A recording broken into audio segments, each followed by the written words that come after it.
We find ourselves in the room once again. Its heavy, musty smell broken by sputtering gas lanterns that give off thick, inky smoke.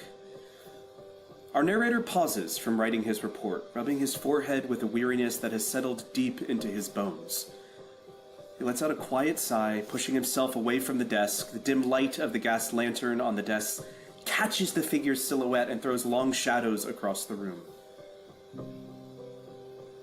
The gentleman, humming a familiar, haunting tune, moves with quiet purpose. He approaches one of the shelves and pauses. His eyes linger on a small glass container that almost looks like a sconce. But the glass itself is shattered and broken. The pieces that are left are only held together by brass fittings.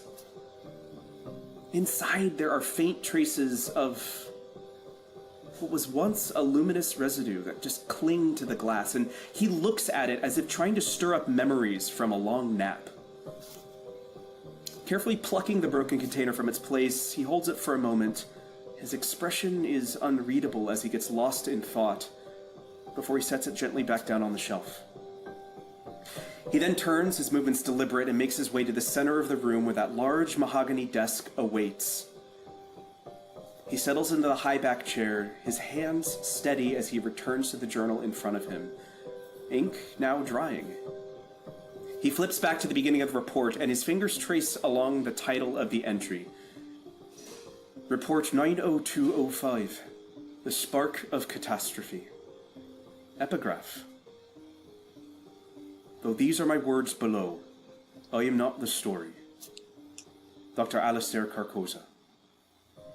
The bound parchment crinkles under his touch as he flips past sketches, lingering on sketches of the circle of the hallowed chip, the conqueror of the clouds, and the things they would encounter. The pages whisper faintly in the quiet room as he turns back to where he was writing in his recollection. He dips a nib in the waiting inkwell and begins to write, his voice echoing in his mind as he puts the words to page. It is a rare and precious thing to see light return to places long shrouded in shadow. When Theo and Nettie finally stepped off the docks, wet as a puppy in a puddle, weary from the trials of the Great War, but very much alive, it was as if the very sight of them filled my lungs with air again, as if I had been holding on to it for some time. My girls, as I've come to think of them, were home. And what a homecoming it was! They brought with them a resilience, a fire that the war could not extinguish, a fire that reignited something in me I thought had long since burned out. Theo with her quick wit and unyielding strength, and Nettie's heart, who, despite her best efforts, is as vast as the oceans she once sailed. And what a mind she had, too. They both have a way of making even the most burdened soul believe in possibility of joy again. They remind me of a time before all of this, before the war, when there was hope, and more importantly, when there was family. Having them here again, safe and sound, feels like a gift I never expected to receive. I cannot help but feel like a father whose daughters have returned after a long, perilous journey home. And for that I am profoundly grateful, even if I had a hand in it. And then there's Alec. Dear, brilliant Alec, who buries himself in his work as if he can will the world away with every stroke of his pen, and frankly write a new one. He's much like myself in that regard, and I yet see in him the danger of becoming too lost in one's own mind. I had taken it upon myself to pull him from his writings now and again, to remind him that there is life to be lived beyond the pages of his journals, of his novels. That there is love, there is laughter, and there are people who care for him deeply, whether he realizes it or not. I see so much of my younger self in Alec, and I know all too well the cost of shutting oneself off from the world. If I could just bring some light into his life, even for a moment, it will have been well worth the effort. As for my bully boy Roderick, the stage is where he belongs. And what better stage than the one life itself provides?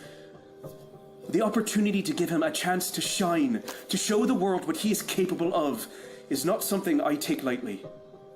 There is magic in Roderick, a spark that refuses to be dimmed, and I believe this moment, this stage, will be his to own.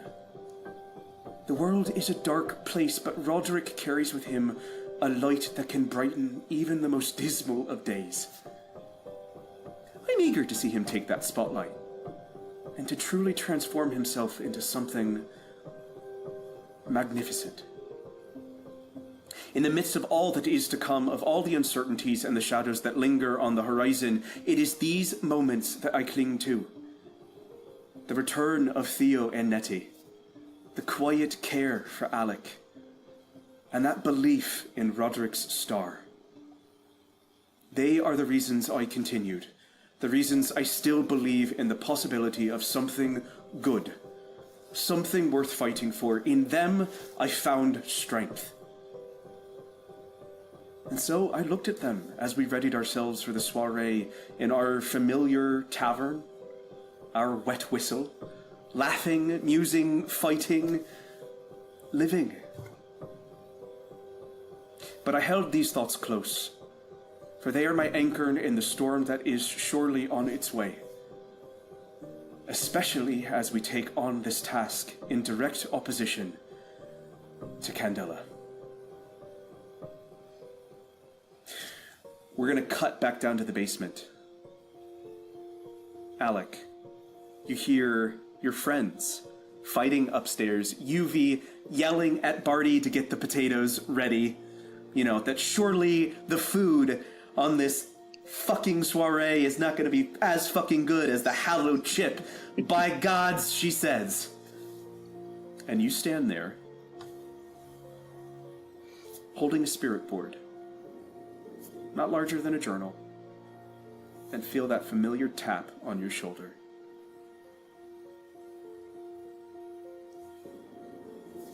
The space is yours.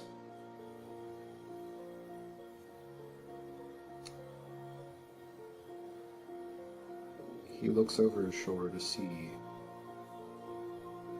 what is causing him to tap. When something is just out of your periphery for so much of your life, you expect to see something there always. And always it just escapes your vision.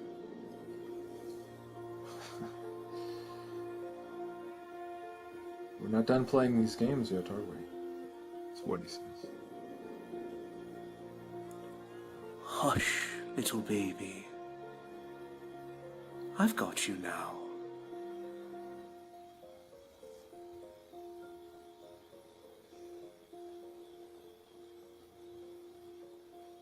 Is that the familiar tone of his mother, or the familiar tone of his...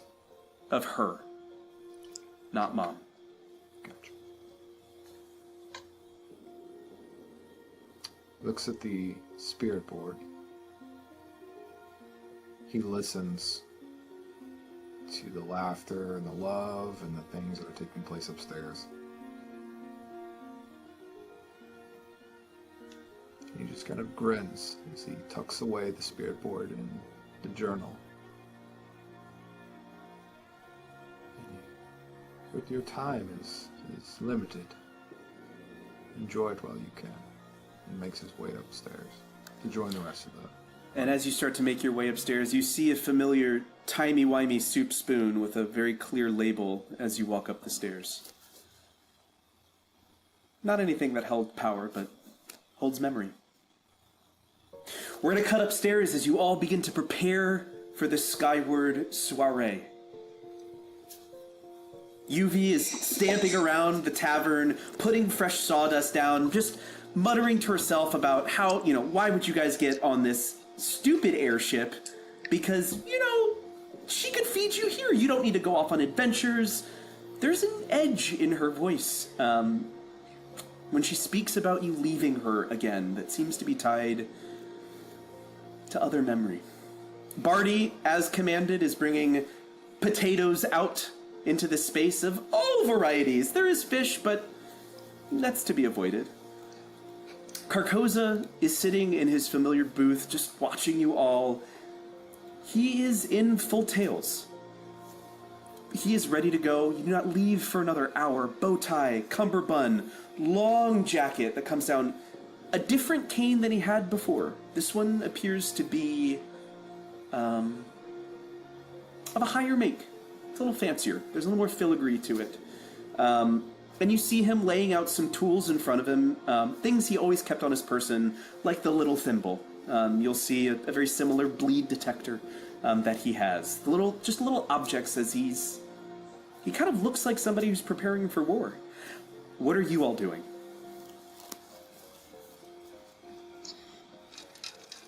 Theo's downing another drink, that's for sure. Yeah. Me and Theo right there at the bar, just clinking away. Yep. Amazing. Are you guys... I'll say you got basically a couple of hours before you leave for this soiree. Time to get ready, time to dress up, time to figure out what you're going to wear, what your outfits look like for the evening. UV keeps coming out. Oh, I think I've got something back there that I used to wear in my 6-year days. If you girls want to put it on. And it's probably not going to fit, but she's really trying to engage in how you all get ready. What are you doing to prepare? Every time UV is like, oh, you want to wear this little thing? I'll be like, totally just sorry, Theo. Pushing her off to Theo. Like, how are we going to do Theo's hair? What about makeup? Do you think we should go with this? She or needs a bit more rouge. She's got that little flush on her cheeks, but I think we could tamp it down, really contour it. You just see sorry, Theo Theo. kind of like panic a little bit. And she can't do what she normally does because she's like, I'm not going to break anything. I'm not going to hurt anything in here. And she's like a little bit of like eyes wide and being like, oh no, oh no. Oh no. And UV comes out and the makeup is like caked. It hasn't been used in quite some time. She hasn't freshened it up. But she does have like little spritzes of perfume that she can offer you guys. And, she's like spitting in the foundation to try to like give it some... It's like not going well. But she's doing her best because she wants to be involved in what's going on. Theo will look over at the perfumes and be like, oh, I'll take this. This is perfect. Be like, don't worry about anything else. This is everything.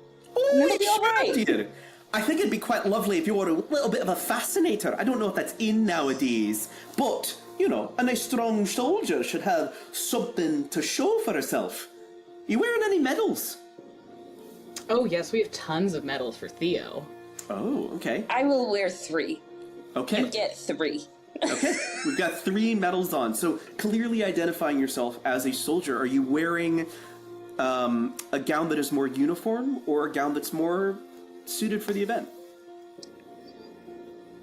Theo is, as Theo is with everything recently, she is definitely in something a little more uniform-esque, very formal, very polite in that aspect, where she's like, I will look nice, but also in the back of her mind, similar to Carcosa, she is also preparing for war and for what she knows is out on the front lines to somehow, like, breach home. So she's, like, mentally also kind of, like, preparing herself, and she's not going to be in anything too fancy because she doesn't want to trip. Yeah, okay. So uniform-esque, but utilitarian in its design. Yeah. Okay, I like that. I'll say as you're having this conversation, Alec kind of breaks the surface of where that underground meeting room, where the vault is, where all of those objects are. He kind of breaks the surface, and you guys lock eyes for a moment. And just instinctually, you kind of look away. And since that time that you were at the tailor's, every once in a while, and it's only when Alec is around, you've got a foaming beer mug in front of you, glass. You can kind of catch reflections of light. You kind of glance down for a moment, and you swear you saw Timmy's face in the glass for a second. Timmy's trying to walk. Kind of similar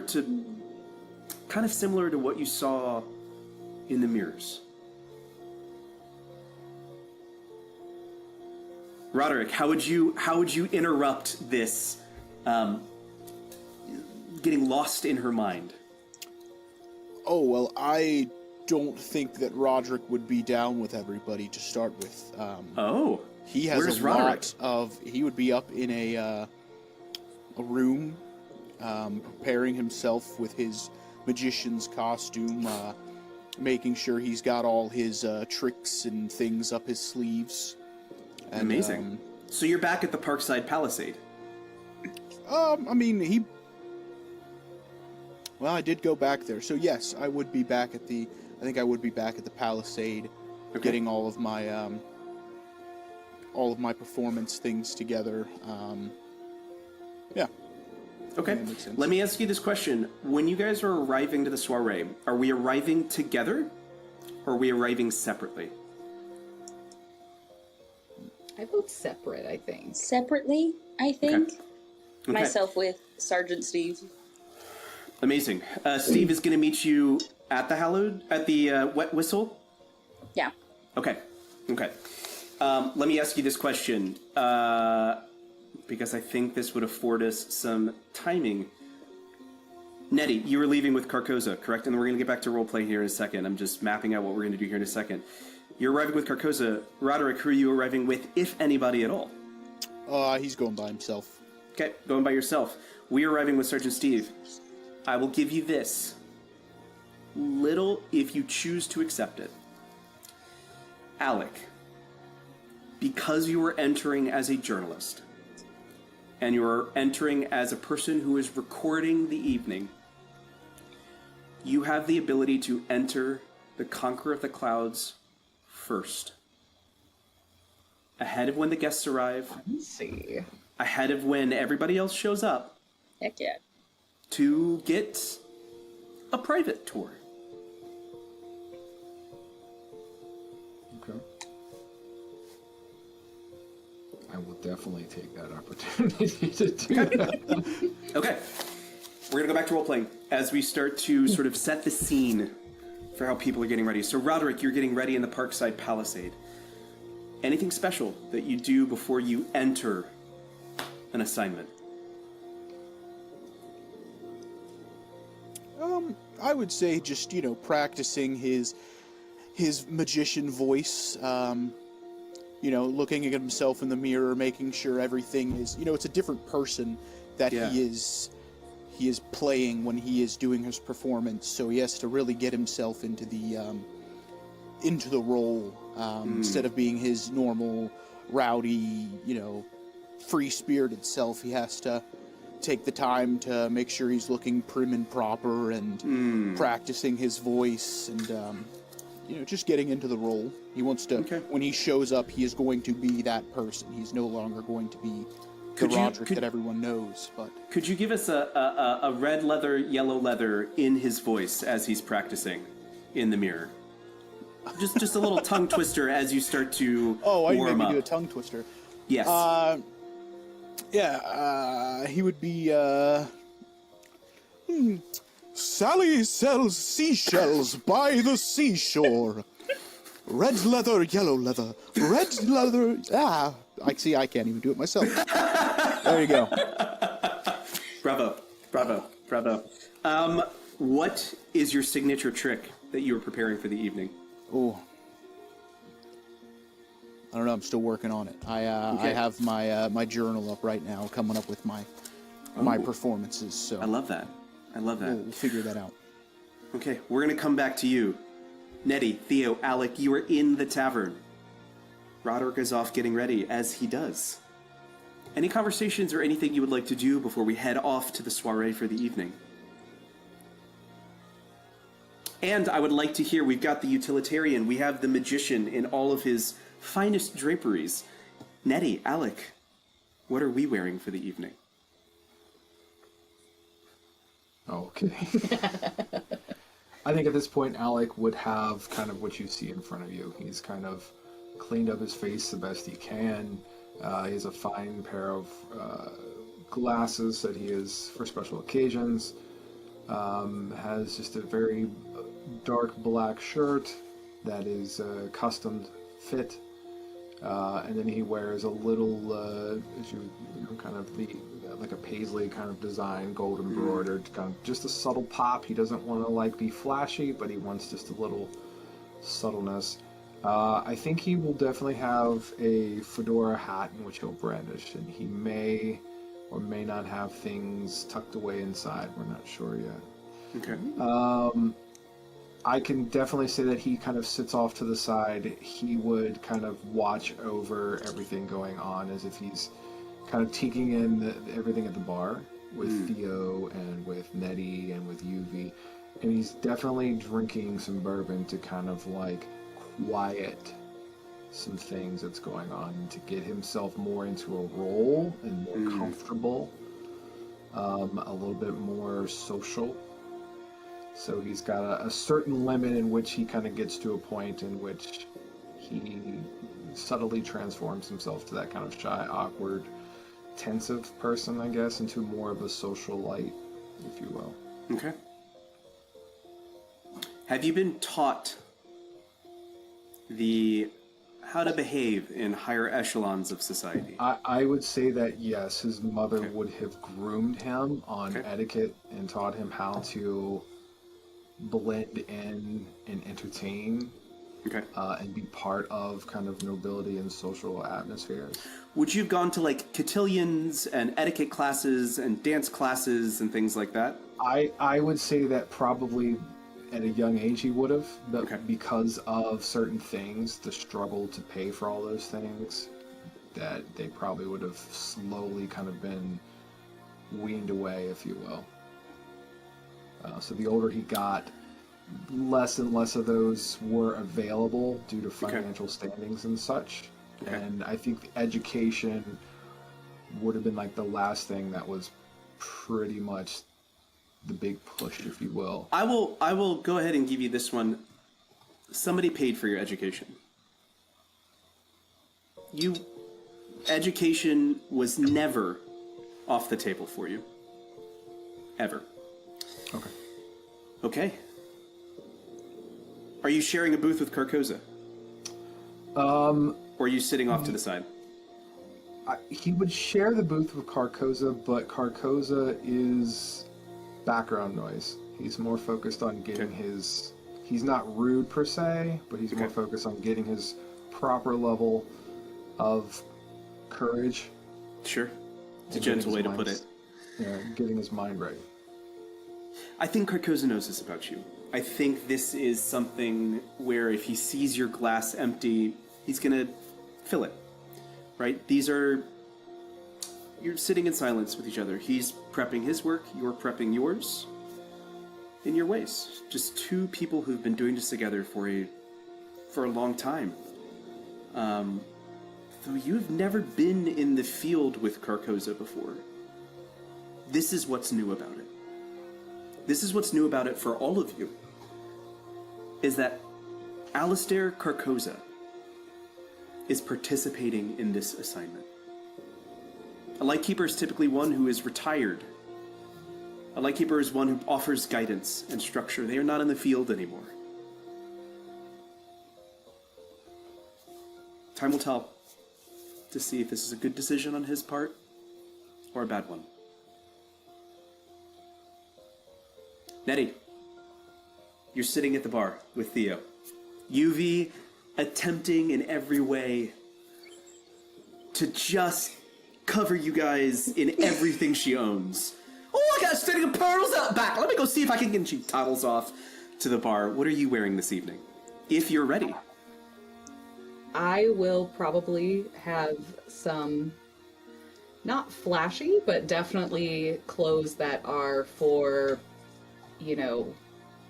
this type of fancier party. For maybe not the highest tiers of society, but definitely upper echelon.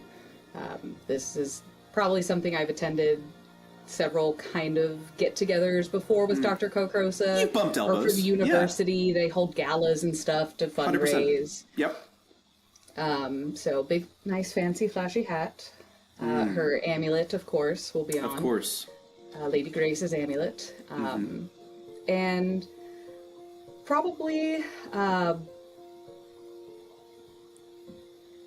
The colors will still be muted, so very much like the creams, the blues, the browns that were common during the era, but the quality is much higher. So the brocade on the corset might be just a little bit fancier. There might be some lace or a little beadwork.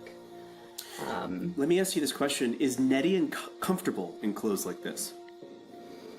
I would say it's definitely not her favorite thing. She hasn't probably worn clothes like this, being on the war front, so probably notice her kind of adjusting her corset, and she just looks a little uncomfortable. I will say probably her clothes, she, like Theo, does not like to be, trapped by her skirts, so she'll be wearing a skirt, but like a riding skirt, so, it will... I would also There's movement. There's movement to the skirt. Okay. Exactly. And then I envision there's some insignia, regalia, a patch, or something to signify that I'm with the college, but then also to signify something with the war, whether it's like one of the little patches or a medal. Yeah. I'll say very similar to Carcosa. You both are wearing sashes that signify that you're part of the university. His is decorated with different ribbons and draperies that kind of come off it. There's a stark contrast between those two sashes where he has ribbons and chains. You have medals. You've got medals that indicate that you are in and from the war. So that there is no doubt that, well, yes, you are part of the college. You fight for Hale. And you have fought for New Fair.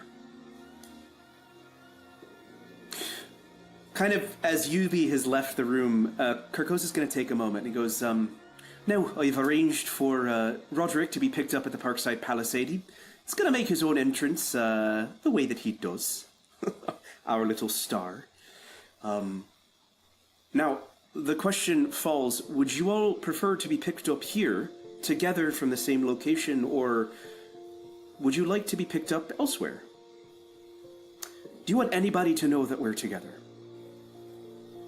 Nope. Okay.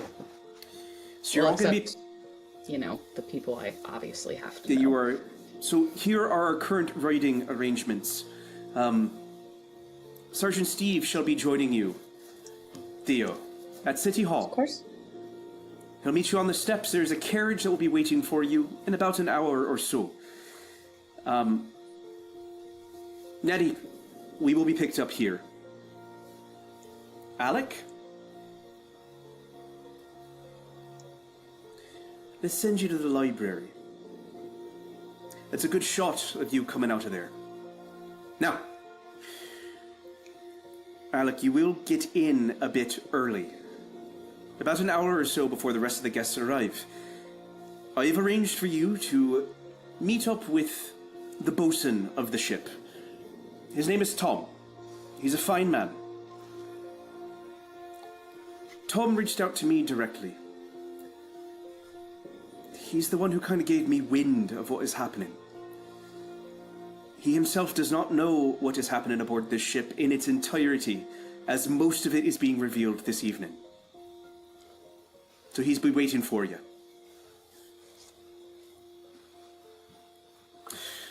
Roderick is being sent a list of the events that are happening this evening to see if you would like to either partake, replace, or challenge what is happening. Kind of a staged tete-a-tete, if you will.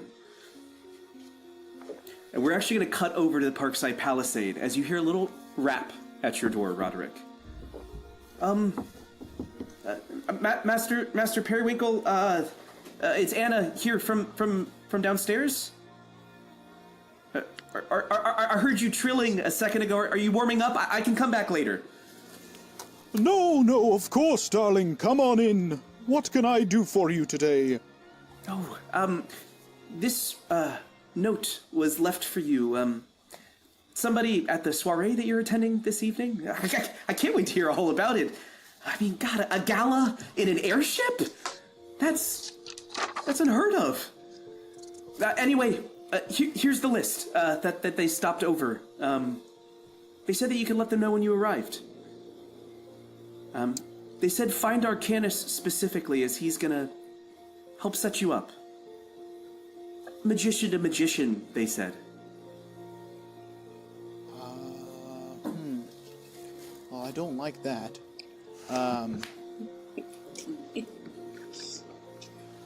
Well, thank you, darling Anna. I appreciate it. You've been nothing but helpful my entire stay here, and I will tip her again, as I have been every time she. No. That's way too generous. I mean, my brother and I have been eating so well. We had fresh eggs and bacon this morning. It was amazing, all because of you. I hope that I can return this to you someday. Maybe I'll own the Palisade. Who knows? Anyway. Oh, go ahead. Sorry. No, what were you gonna say? Continue. You're good. You're good. Anyway, I'll step out. Just ring the bell if you need anything. I'll come get you when the carriage arrives. Don't worry. I'll handle everything. Don't worry about it. As she kind of skitters on out of the room. I will return to doing my. Oh, actually, I need to read this first, I suppose. Okay. So I'll open up the note she gives me. So what she hands you is actually not a note; it's a full program. Oh, okay. Of the events for the evening. And I won't give you sort of the digged-in details. I'll keep it high level at this point. Because likely it's just a list of things that are happening at approximately the time, but no time is listed. Guest arrival does start the evening. There is sort of an opening speech as you disembark. And the events that are happening this evening. There's a lecture on arcane energy integration. There's a performance by the New Fair musicians. There's a demonstration of advanced weaponry. There is a lower magician that is touring the ship, basically doing sleight of hand magic. Mm-hmm. That one's odd to have on a ship like this when you're kind of talking about other things that are happening and what energy looks like. And the final act, all it says is bending reality. And underneath it says the magician. And it's kind of in the biggest, boldest letters on the program.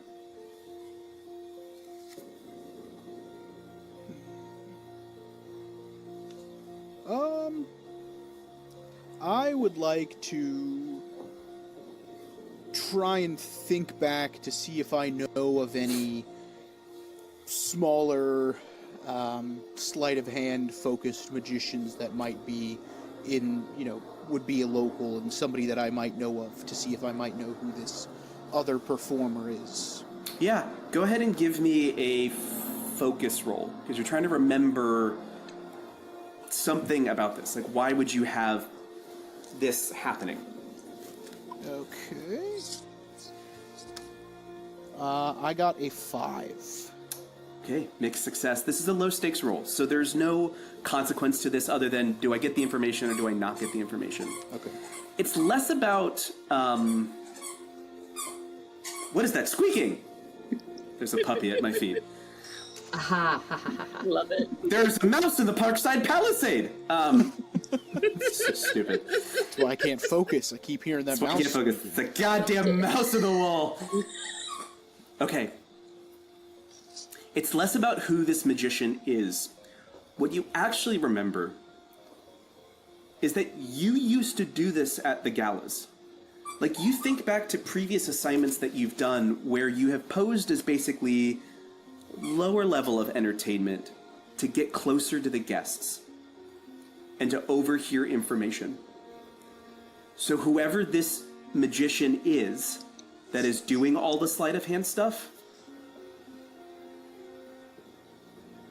that might not be why he's on the ship. Okay, I got you.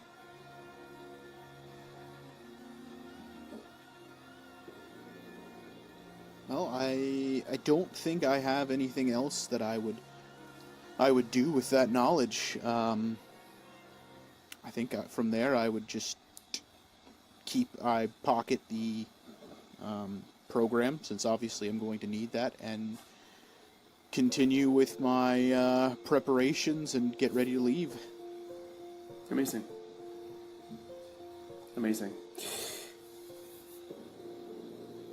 Alec.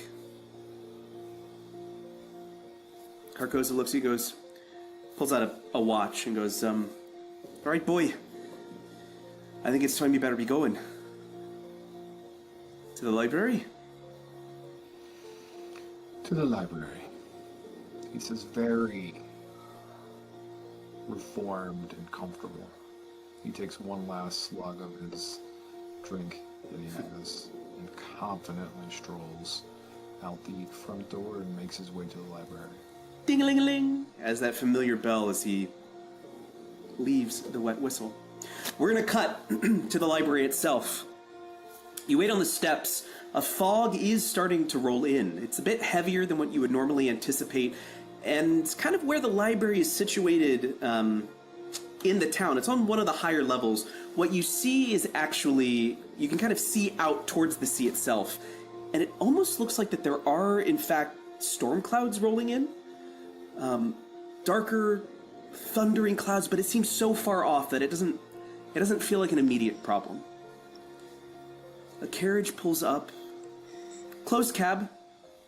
Single driver. And you have no idea where you're going. Because the night before, the conqueror of the clouds was outside the wet whistle. And it's not there anymore. Okay. You get in the carriage and you begin to make your way actually out of New Fair. Through Seasway. The salty, salty, salty air you can smell as it permeates the carriage itself. The earth that the carriage is moving on, you kind of feel the carriage slow a little bit as you start to hit muddier sections. It's not strictly cobblestone anymore. You're kind of alternating between mud and grass that is pushed up through the cobblestone, and so you notice a distinct change in the overall environment as you are definitely heading through Seasway out of the city, away from the town. And we get a glance of you kind of looking at your notes, going over your journals. And then you decide to peek out the window, and what you see upon approach are two extremely large cliffs, connected by a bridge. There seems to be a smaller structure on the further cliff that seems to be isolated, its own island, 150 to 200 feet in the air. And docked on that second cliffside, the island, where that little structure is, all you can see is the very top of the Conqueror of the Clouds, that glass dome that covers the blimp itself. You begin to make your way across this old bridge. This doesn't look like modern architecture. Go ahead and make a focus roll for me. Okay.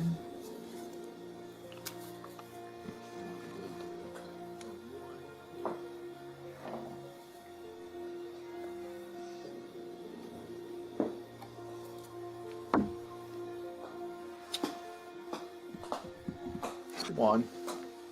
Okay. On a gilded. It's old. It's a really old bridge. The structure that you're now kind of coming up across as the carriage begins to make what appears to be a freshly laid gravel path amongst manicured gardens that lead up to what looks like a very small observatory building. You hop out, and you see where you're supposed to go. You see the glass dome of the Conqueror of the Clouds. But there is a structure in front of you. The carriage kind of looks at you, nods. I've got a few other people I gotta go pick up. I'll be back. And he takes off. And you are alone in front of a marbled glass dome structure, manicured gardens, and the domed cap of the Conqueror of the Clouds. I assume there's kind of like tiki torches or things that are along the pathway providing light. You see, like, braziers. It's not quite dark yet, so the braziers aren't lit. There does seem to be some kerfuffle happening inside the little structure itself, but there are braziers, kind of these big brass pots that are sitting on the ground that have wood in them. That is kind of leading up to a freshly laid gravel path that takes you towards the Conqueror. I'll slowly make my way up the path towards the building. I'm assuming the building is probably where we would get on the Conqueror. Okay. And starting to try to look for someone to kind of direct me on where I need to go for this little tour. Okay. As you start to approach the building, go ahead and make a...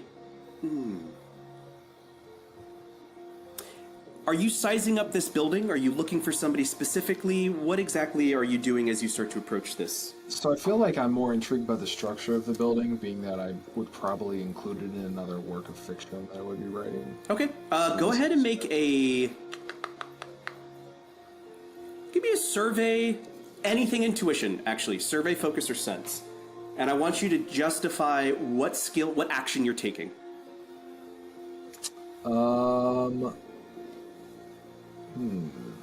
I think I'll go with a survey. Okay. And it'll be more or less just to determine like the type of architecture and things that are used. Okay. Materials that are used for this building, with the stylization of the building. Okay. That's a 5. Mixed success. Low stakes roll. Nothing really dangerous about what you're doing yet. You stop for a minute. Kind of, there's like this larger gravel path that kind of leads up to a few stone steps that walk up to this little, not so little, gazebo, almost. It's made out of heavy marble. That appears to be weathered. I mean, just weathered with age, but somebody has come in and touched it up. Somebody has dressed up this structure from what it may have looked like. The glass dome at the top looks like a brand new steel frame was added to the top of it. You see kind of scrolling brass work and copper work on the doors themselves. You see windows that are opaque. They're not see-through, but the dome itself is what's most interesting because you have never seen glass wrought to this extent, and you certainly have never seen steel wrought to this extent. So the structure is old, but the fittings are new. I would say you've probably been to some of Carcosa's lectures on Old Farron architecture and the use of Old Farron architecture and what that looks like from the people in the past. The structure is firmly from Old Farron, but somebody's been adding to it.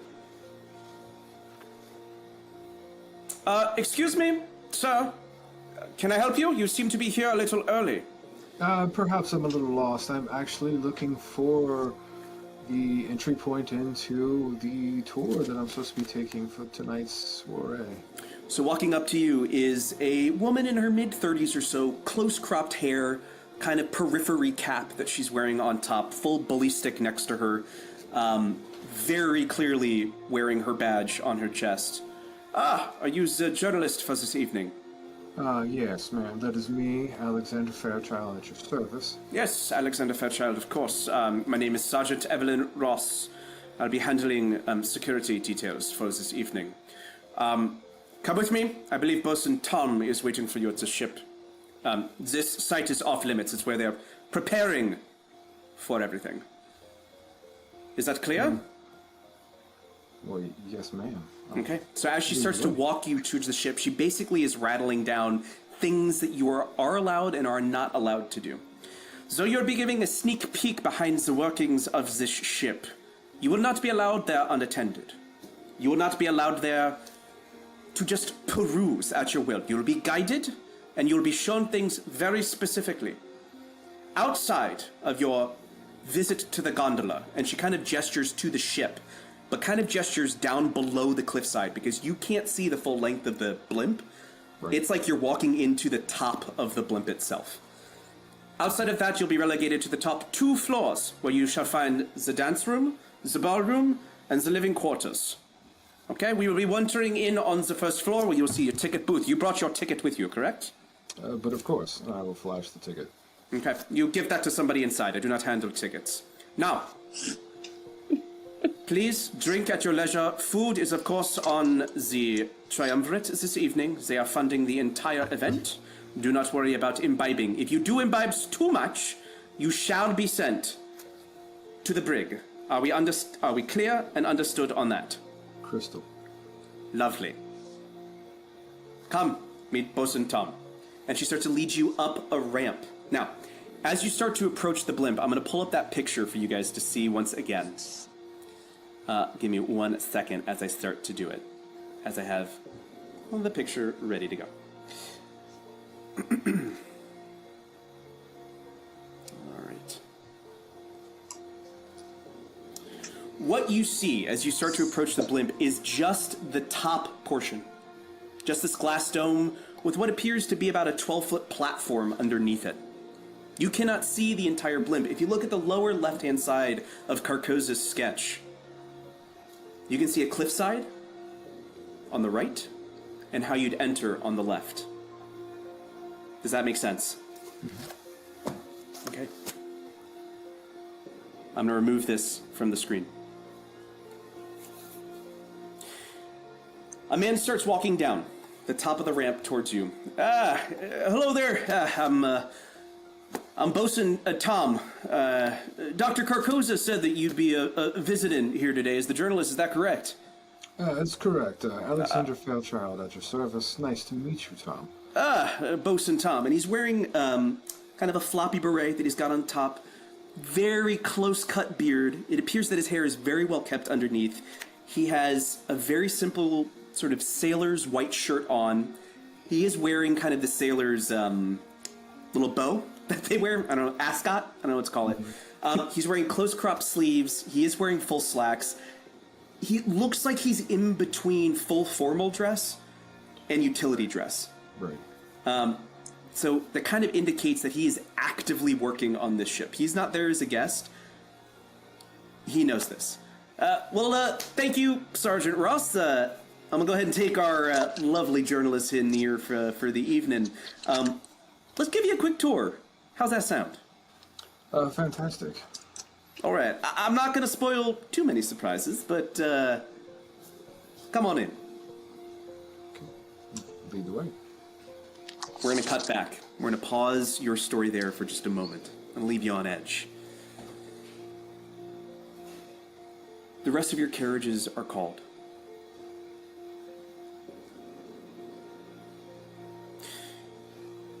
Carcosa offers his hand to you, Nettie, as you step inside the carriage and you begin your trek to the ship. Sitting in silence for a moment, your mentor is sitting in front of you, just looking out the window, smiling at you, not pushing any boundaries, not asking any questions that happen on the front, and almost waiting for you. Dr. Carcosa, any new university politics I should be aware of going into this gala? Oh, I mean, quite a few. I mean, as far as I understand, I'll be the only one from the university. We are representing the university this evening. We've been sort of deemed to do it, but the headmaster at the school, he seems to think that whatever's happening he seems to think that anything's happening on side this ship, that the university could use it for some reason. That could push us forward. Nobody quite knows what this resource is. Would that be out of character for the headmaster to not attend a fancy gala? Okay. Yes, firmly. What is our headmaster's name? Or do we just call him headmaster? The headmaster's name is Jeremiah Blacktree. And I have known that name forever. Of course, yep. Me too. Exactly. Yes, Professor Blacktree should be attending this gala as it is apparently breaking the bounds of how we understand science as we see it. And he chose not to attend? Is he not well, or...? He feigned an illness that seemed to come on this morning. Do you suspect that something foul will happen aboard this vessel? They can give you any indication? I think it's interesting that delegates from institutions are being sent, and not the real movers and shakers. I'll give you an example. Nobody from the Triumvirate is attending their own party. But they wanted to send the Director of Foreign Affairs, Sebastian Thorne? Why him? And the fact that Ambassador Nicodemus is coming. That we're inviting a foreign delegate to our resources reveal. That could potentially end the need for war. Don't you find that a bit suspicious? What was the name of our Foreign Affairs Director? Sebastian Thorne. This would be the person that I am familiar with? Yes. Okay, just want to make sure. Quite odd. Has Mr. Thorne fallen out of favor? He's not fallen out of favor, but why are we putting the ambassador of a foreign country and the Director of Foreign Affairs in the same room? Look, I could see it going a bunch of different ways. Either there's a deal going down that we're not quite aware of. Well, you think high-figure players with high stakes in the game would want to attend if there was any deal that was going to be finalized, at least. Agreed. Whatever's on that ship is just dangerous enough that they can't risk those at the top. Because we will be isolated for the evening. We will Yes, I found it odd it's not, we're not in the harbor, as it has been docked for the last... We will be in the clouds. That's right. No gala like this has ever existed. And it's not a fundraiser. It feels like we're getting ready to flex our muscles. How has Ambassador Nicodemus been seen? Because I assume, he's here in this country... All the time. Yeah. All the time. And so might have Wayne support, wax support. Do people hate him? Well, Nicodemus is an odd one. You know, he always seems jovial. Things seem to be going well for him all the time. I imagine that he has his own network. I imagine that there are players on the ship that are his, that we might need to cut off, interfere with.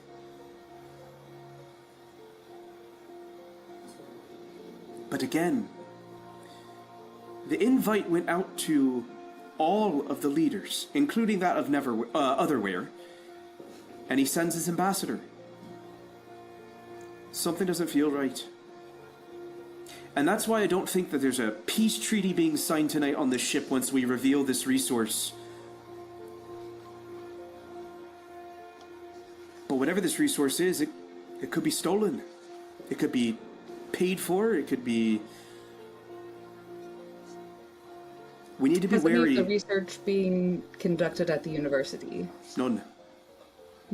None. We have Roderick's information that this was a touring magician who had been disgraced. I did catch a glimpse of him last night. Neddy, I think I might know who it is. but I don't want to say until I'm sure. Well, Doctor, we have a little bit of a ride. Please go ahead. Share your speculations. And you seem to get lost in thought for a second. Go ahead and make a read roll for me. Okay. One regular, one gilded. 5 on the gilded, too. 5 on the gilded. You've spent no drive, so that's totally fine. Still a mixed success. Here's what I'll give you with a mixed success. So the relatively low stakes roll, you're not pushing him too hard. Whoever this person is, it is a painful memory. It is one... He's tearing up in the corner of his eye. He is kind of actively avoiding your eye line. He's looking out the window. He's like trying to find something to like divert your focus and deflect your focus to. And he can't quite find anything interesting enough. I'll tell you what, Nettie. The moment I confirm it, I'll tell you. Because I'd rather have a little hope that it's not who I think it is. Well, I'm surprised such a novel resource that could have so many implications has not been regulated more by our government, by our university, by any of the larger players. It seems very odd that it came out of nowhere, so to speak. I agree. It's odd. All I know is that the Triumvirate scooped this man up and gave him whatever he wanted. So he does work under the auspices of the Triumvirate. He does. This is a resource for Hale. And he kind of gives like almost a sarcastic... And then catches himself realizing, oh, I'm talking to somebody who is just on the front lines. I'm sorry, that might have been offensive. I'm not mocking Hale, I'm just mocking on how they're spending the money, where the resources are going. I'm afraid this is a weapon. And wars aren't solved by weapons, right? Yes. Has there been any talk along the front lines that I might have heard of for any of the generals or any of the people of rumors coming down the mill of like a new weapon or some new technology? Yeah. Go ahead and make a focus roll for me. It's a 5. Oh my gosh, you guys are on Fiverr tonight.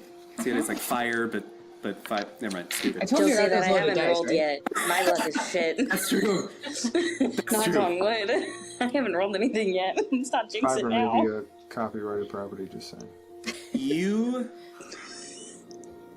I'll give you this. When you're on the front lines working in one of the medical tents, your unit was of the more clandestine nature, right? You were the ones who were seeing the worst things on the front. You were the one who were holding the pinch points. You were a strike team and you were a barricade. You saw it all. And you were sent on a mission to one of the fronts. You were protecting basically a research station and medical center. Theo had been sent out. You were specifically brought to the medical center to help. And there was one night during a storm that you were working inside the hospital itself, and somebody was basically being wheeled in on a intensely emergent level. This person looked like some of their skin had been blown away. They were completely charred. They were still breathing, but it was hyperventilating. And you're brought back to that moment as you're kind of talking about these things, and you thought it was odd this particular hospital was, or sort of medical relief center, was being fought over so intensely, and you thought it was odd that people were trying to kind of get to this place. But this person had blisters all over his skin that were unlike any other burn mark that you had seen before. And you've never quite been able to place... It wasn't a chemical burn, and it wasn't like a fire burn. It was so clearly a burn. They were covered in blisters. But you could never figure out what that source was, what caused it. Was there any... Or, I guess, first question would be, mechanically, for injuries that are inflicted from an arcane-based weapon or attack, would that leave bleed, or would the bleed be more on the weapon itself? Okay. Yeah, go ahead. Or both? Okay. I'll say on a mixed success,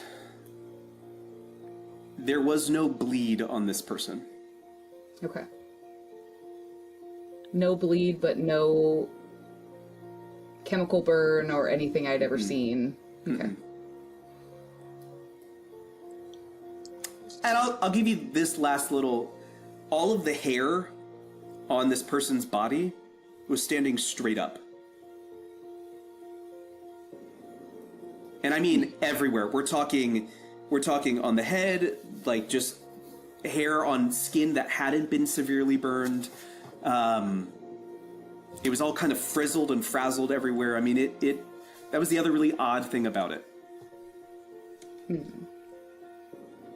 And shortly after that time, that hospital was shut down, broken down, and the resources and the people were sent back to the city.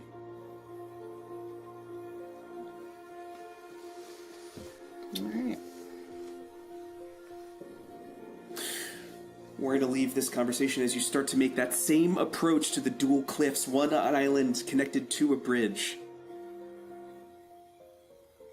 I'm going to offer this up before we go back to Alec, Roderick, Theo, and Steve. Is there anything you would like to explore before you arrive at the gala this evening?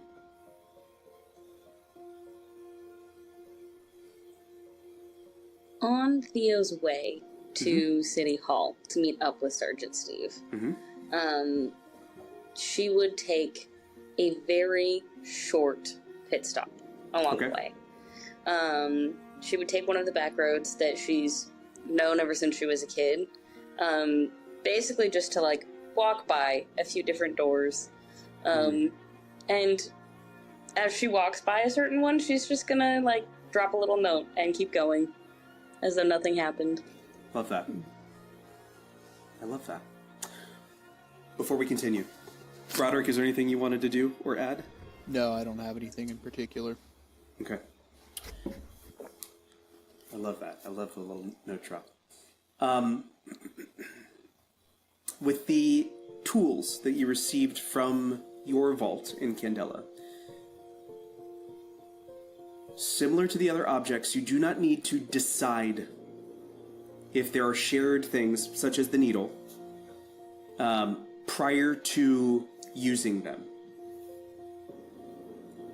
You can choose on who to use it with inside the event. All right, inside the gala. We will take a step back and role-play that moment to show how it happened.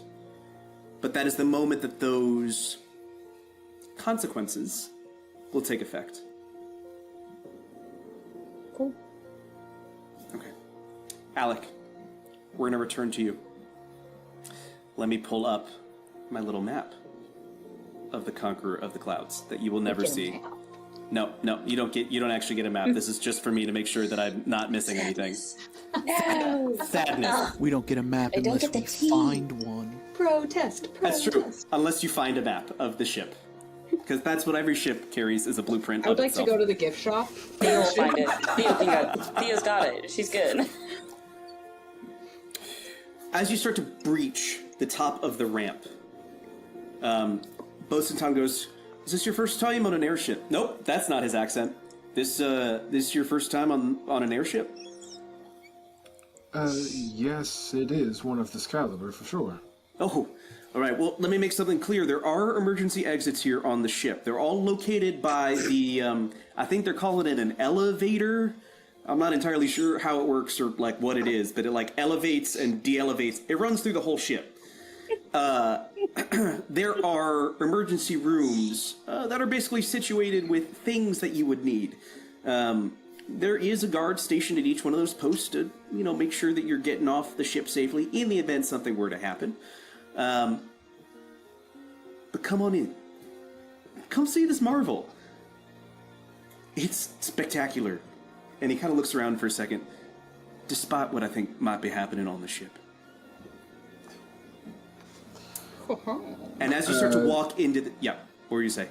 And what might that be, is what I say, curious. And he kind of looks around. Not here, I don't know who's listening. Because you're with that, like, Candela group, Not right? here, somebody might be listening. Okay. All right. Come on in. And as you start to breach the ship itself, you're stepping underneath the glass dome into what appears to be a receiving area of...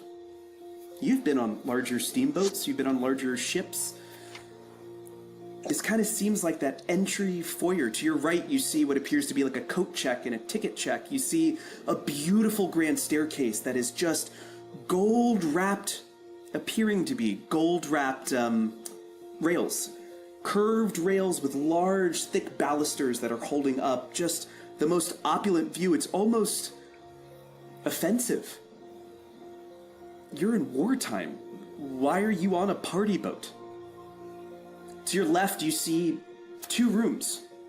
On the far left corner, you see what appears to be a bar. A gentleman is kind of in a tight apron with a bow tie, and he's kind of got that, you know, tux ruffled shirt. No jacket, arm sleeves rolled up. He seems to be prepping his bar. Both that bar lounge area that has green velvet seats, massive carpeting all along the floor of just bright reds and silvers, and it's like color smacking you in the face. It's almost like you're letting the spirits in when you walk into this space. Of how assaulted you are by how bright everything is. It almost seems synthetic. Like it almost leaves a bad taste in your mouth, how opulent it is. To your left, you see a glass room that has a long dining table inside of it that servers, about 2 or 3, that are just loading up with different towers of, what are those called? Petit fours. I don't know what they're called. The little appetizers. It's a table of appetizers. And he goes, welcome to the Conqueror of the Clouds. You kind of hear orders being barked off into like a hallway to the left. He goes, oh, I think that's Dr. Arcanus there on the ship. He's setting up for all of his lectures. We try to avoid him, to be honest. He's a little bit of a diva when it comes to these things.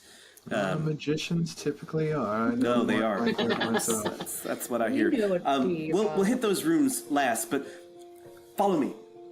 Oh, sorry. Give him your ticket. And right inside the ticket booth, you see a little kind of waifish young woman, thick black curly hair that's kind of been pulled back into a ponytail. She's wearing a very similar uniform, and she goes, "Oh, tickets, please. Are you? I'm sorry. Are you Alec Fairchild?" Well, yes, I am, and I'll reach out and hand her the tickets. And she takes it. I came to one of your readings. Let me find the accent again. I'm hopping so many accents right now.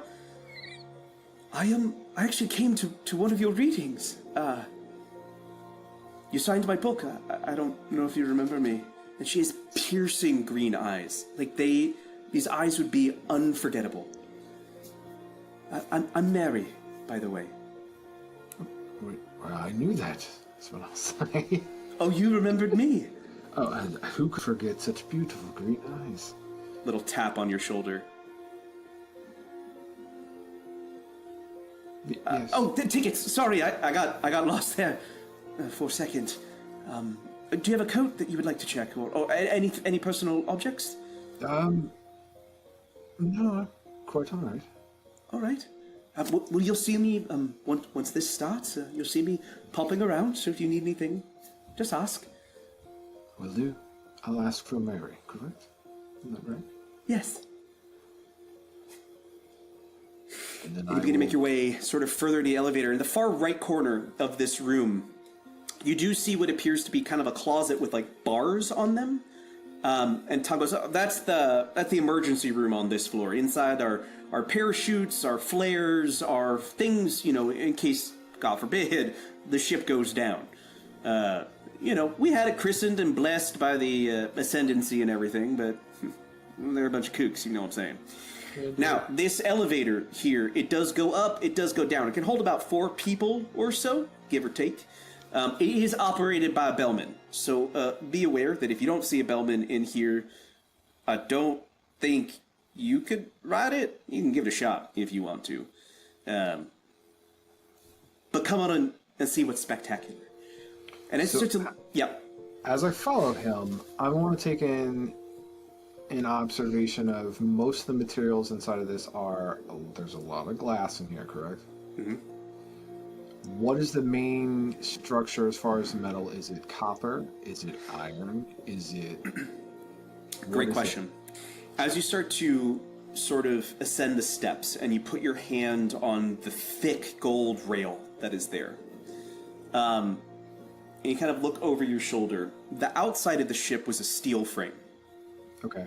It was a steel frame that had copper that was kind of running through it. The dome on top, massive steel frame that had similar copper and brass decoration to it. Mm-hmm. Inside, there's a lot of like stained woods. There's a lot of wainscoting. You see kind of brighter colors. So the general rough structure is not outside of what you'd see kind of just like a normal room, right? On the walls, and I mean everywhere, this sumbitch is lit up. There are glass lantern sconces everywhere on this ship. Okay. And I mean everywhere. They have thick brass bottoms, large kind of opaque glass so you can't quite see into it. They seem to be giving off light already. They are gas. You can kind of smell it. Right. The elevator tube itself is see-through. It is a tube, so it's not a rectangle. It's like a pneumatic, like delivery system. Just doesn't go nearly as fast as one of those things. Glass tube with copper wires, or copper, not wires, copper rings, copper bands that run the full length of the elevator. There's also a lot of gold. And this is not like what, false gold, fool's gold, right? It's not like a shellac of gold on top of everything. Right. You put your hand on that rail, and it's gold. Okay. How heavy is this freaking blimp? God damn. That's what's odd. The blimp itself, the actual like envelope of the blimp is about 300 feet long and about 150 feet wide. So the thing is massive. But the parts that you're in aren't nearly the size of the blimp. We're talking maybe a quarter to a third of it, if that. Right. He starts to take you upstairs into this beautiful, massive ballroom that is capped with the glass dome that gives you a look into the sky. You see clouds starting to roll by. The pinks and purples is like cotton candy coming through the space. It is, for how opulent it was downstairs, seeing the sky is like breathing in fresh air for the first time. It's nicer up here. It's calmer. You still see the gas lanterns everywhere on the walls to your left as you sort of get on top of these steps. And Bosentan is telling you these things, right? He's kind of talking about the construction of the space, what it is, that it's a steam-powered blimp, that yes, there is gas, but the way that it is situated inside the space, that it's not going to interact with any of the other gases. It's like it's just like a glass, it's like an enclosed space within the envelope. So you would have to like puncture through the walls in order to get through to the envelope itself. So the steam is what's used to propel the ship. Okay, what keeps the ship aloft? The blimp, the envelope. Okay, what I'm not one of those sciencey highfalutin types, but what I can tell you is that it's the same stuff that they put in balloons that makes your voice all funny. Okay. Fair enough. Trust me, the boys and I, when we were filling this thing up, we're having a real gas of a day, if you know what I'm saying. I do. So, beautiful polished wood floors. When you enter the stairs, you're entering kind of on the back side of the ship, right? The far side. Right. You enter, and to your right, you see like a presentation stage. And this is where you saw the barks coming from. There seems to be a man dressed in a long red velvet smoking jacket that is embroidered with gold itself. His shirt is a splash of blue. It kind of looks like it was white at one time, and he just took some dye and like scattered it across the shirt, kind of giving it like he's wearing the sky on his chest. He's a thin man, pointed features, dark hair, piercing hazel eyes that you can kind of see as he kind of gestures at things, and he kind of catches that you're there for a moment, and he was like throwing a little bit of a temper tantrum, and he like rights himself. He's like, "Oh, hello, and let me get my stage ready. Just give me 1 second." And he kind of turns back around and keeps like snapping directions at the crew. So I lead into Bosun Tom and I say, Dr. Canis, I presume? Oh yeah, that's the good doctor himself, a real magician as he touts himself. But I will say, from what I know, he's responsible for the design of this thing. And I don't just mean what's on the ship, I mean the design of it. He knows this thing in and out. So we tolerate him. Interesting. For now. Hello, Dr. Arcanus. We're just taking a quick tour. There's like no need to come over here. We're just gonna take a. Well, he'll just. Oh no! Just wait a second. I'll come over there and talk to the good journalist here in a second. As you start to kind of look around the space, the thing I didn't mention because you were so struck by the sky, and I forgot that I had added this to the blimp. Directly above you is a massive glass or crystal chandelier. That is, the lights, the gas lights in it itself are already sparkling. And it's like 1,000 suns are staring back at you from this chandelier. Just scattering the whole space with a warm orange light. It catches your eye up to a second level balcony that overlooks the ballroom itself. There's a set of steps that kind of lead you up there. And he goes, up there, I believe there's another bar. The elevator, also elevator. I don't know. It's just the moving tube thing. It's up there as well. There's a bar up there as well, and a beautiful observation deck. A very romantic spot, if I might say so myself. You know, that old Mary was giving you a right old look-see. You should take her up there. Sorry, I'm overstepping. Just a bit. Just a bit. You are awfully quiet, other than asking, I guess, all the right questions. That's my job. I quietly observe and write down what I see and hear. All right. Oh, hello!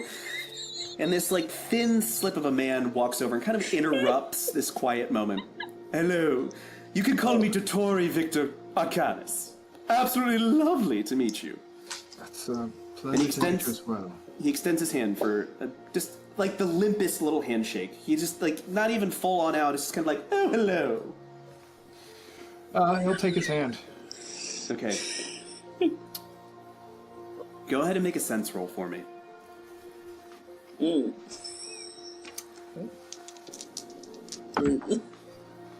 So, I have a 5 on the Gilded. So Okay. I rolled one regular, one You gilded. guys are doing really well. Whatever that dice is, you keep it. The hair on your forearm lifts up. With a And slight there's- tingle. Yeah. Okay. And there's something about this man that is so familiar, and you cannot put your finger on it. There's just something about him that you're like, it's like scratching at the back of your head. You're like, I feel like I've met this guy before, but I don't know where I've met him, and I can't place it. Oh, well, Alec Fairchild, I just have to say, I have read your novels. The Wander one. Wanderlust? Is that what it was? Wanderlust? What was it? Oh, God, the Let's scene. smoke, yes. Oh, yes, that one. That was lovely. It was lovely. The scene in the kitchen. Ooh, it was just wonderful. Now, tell me, what do you think of the Conqueror? And he kind of just like settles in for a second and is just like sizing you up.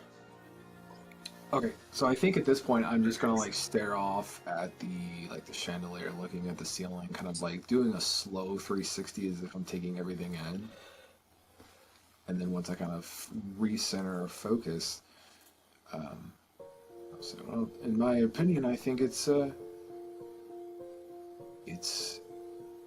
little over the top for my taste. Oh, but you have such a lovely paisley on. Don't you think that might complement the space rather well? Well, yes, I guess it does when you put it like that. Well, do you have any questions for old Dottore here?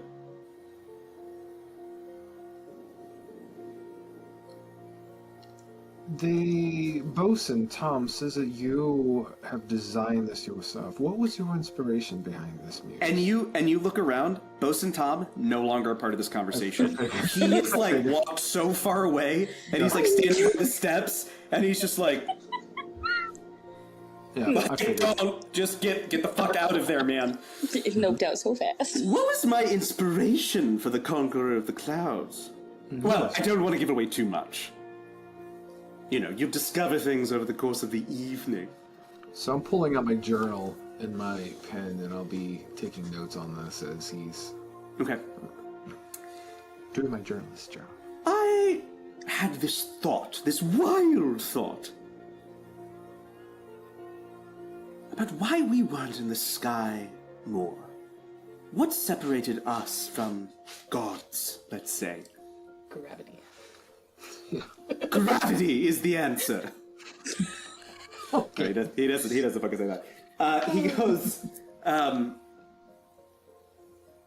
I just thought, why were we on the earth like worms when we could be soaring in the skies like eagles? And I needed a way to get there. I needed a way to conquer the clouds. So I needed a little spark of creation.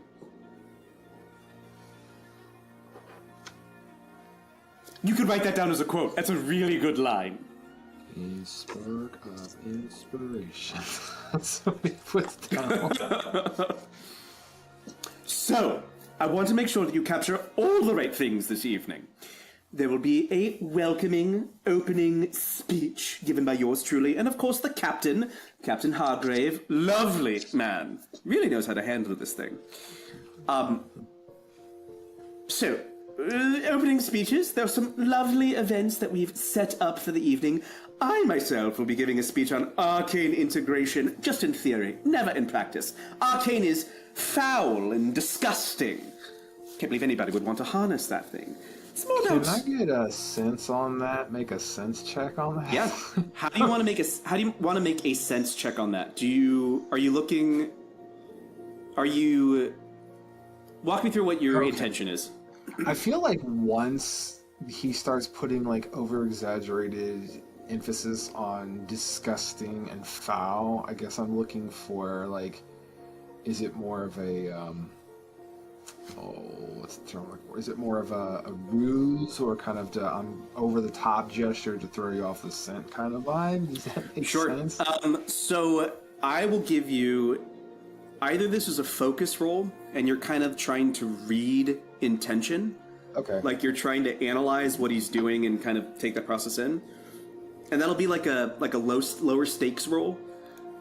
Or you can straight up sense him. And you can see if there is anything on his person that he is trying to hide. That he is trying to figure out. That's a little bit of a higher roll, or higher stakes roll. Let's go with the sense. Okay.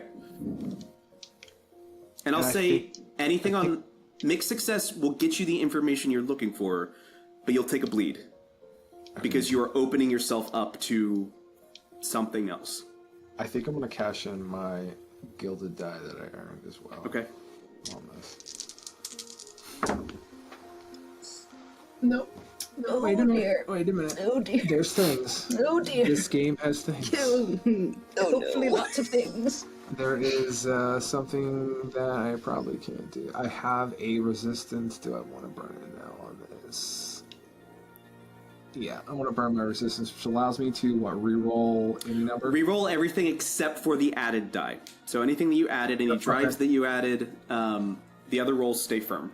But you basically roll your base pot over again. Okay. Burn the resistance. Come on. Okay. I got a 6 on the non-gilded. Okay. So I'll call that a success. You do not take the bleed mark.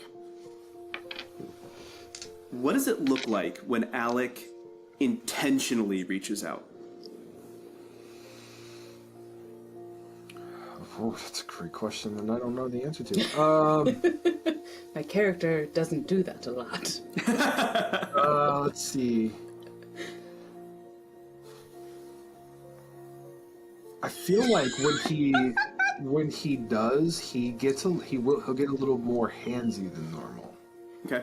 So maybe like a subtle kind of like soft, kind of gentle brush of an elbow, or something like to kind of get that connection. Does that make sense? Yeah. He's doing a lot of gesturing, right? He's a very florid magician. Right. He does one of his gestures kind of reveals the top part of his wrists. Mm-hmm. And you see what appears to be kind of a very tight gold band around his wrist itself. And that's where you're like, oh, this... And you kind of do your casual, I'm going to reach out and just as you gesture around the room and you make contact with that band. Yep. There are two things that happen, right? And he's going on about kind of the foulness of the arcane and why it should never be truly integrated, but it's a really exciting topic to talk about because theory is amazing and blah, blah, blah, blah. It's like he's just prattling. He's incessant and very sure of himself. Narcissistic? One might say. Okay. The moment you brush it, she shows up. Oh, okay. And she just kind of points down at the band. So she would be behind him? She's behind him. Okay. She's kind of appeared directly behind him and she just goes... Okay. And then does this. And as you watch as he gestures towards something. And now for the first time, directly underneath each one of the sconces is a spirit. You see a little boy tucked off in a corner. He's got a huge bandage across his face. You see an older woman that looks like she's had her entire chest cavity blown open. You see just an old guy. Looks like he might have died of old age. And they're all staring directly at you. Under every one of the sconces. Every single one of the sconces. There's a million of. Yeah. Oh no. Okay. Oh no. I'm sorry, did you lose the thread? You kind of went all fuzzy there for a second. My apologies. I was just overcome by your grandiose gestures. Oh, you mean my No, it's artfully done. Excuse me, I must collect myself. And he kind of took a little offense that you called him, like, grandiose. And you see Tom kind of standing over in the corner, just, like, stifling a laugh. And he's just like, I briskly move towards where Tom is and say, point me to that bar on the second floor, please. Come on. I'll show you upstairs to our grandiose bar. And we're going to cut back to, as we start to near our intermission, our break in our story. We are going to cut back to you guys entering the ship for the first time. There's now a barker at the bottom of the stairs. Alec, let me ask you this question. Where would you post up as your friends are entering? On the first floor or the second floor? Oh, I'm going to be on the second floor up there. Okay. Having a drink. At the bar. Drink You hear a barker kind of standing at the base of the stairs. As you turn your tickets in, you walk over and a gentleman goes, "Allow me to introduce you." Who would have arrived first? I'm guessing the military people. They seem to like precision and unless the actor would be very Well, I'm coming from another town, so I think I'd probably be the last one to show up. Okay. Yeah. We'll say, Theo, you and Stefan arrive a little early. Not early. It's not quite busy enough. Punctual. Yeah, you're little. The guests start arriving at about 6 or so. You arrive at 5:55. Yes. So it's not totally packed when you walked in. You're announced as you walk into the space. The barker says, "What is your rank in the military?" general. Sergeant, you're not a general. All ranks. You better win. I'm going to say Sergeant. I tried Sergeant, so much. Sergeant Steve is not actually a sergeant. He's going to be a captain. Great. So anything underneath that, I'd say, is totally appropriate. So if you want to be a sergeant, for example, you could be a sergeant. Sergeant, private, sergeant first class, there are lots of things you could be. I don't know any of those terms. Everything immediately left my brain the moment you asked me my rank, and I knew that was something I was gonna have to think about. And it went poof. I can handle Rear this. Admiral. That's not how that works. That's above a captain. It's not even the right wing of the military. That's a totally different thing. That's that. the barker. Us, not us. The barker will announce you and will go. It's a boat. It's a sky boat. But we're not on boats. We're on the front lines. That's different. Totally different. Totally fucking different. He'll go. Different vibes. Lieutenant Theodora Popov, and her escort, Captain Stefan Roger. I think I just made him Captain Steve Rogers. Right? Yeah, you did. Listen, he It's could have been appropriate. sergeant. It works. Whoops.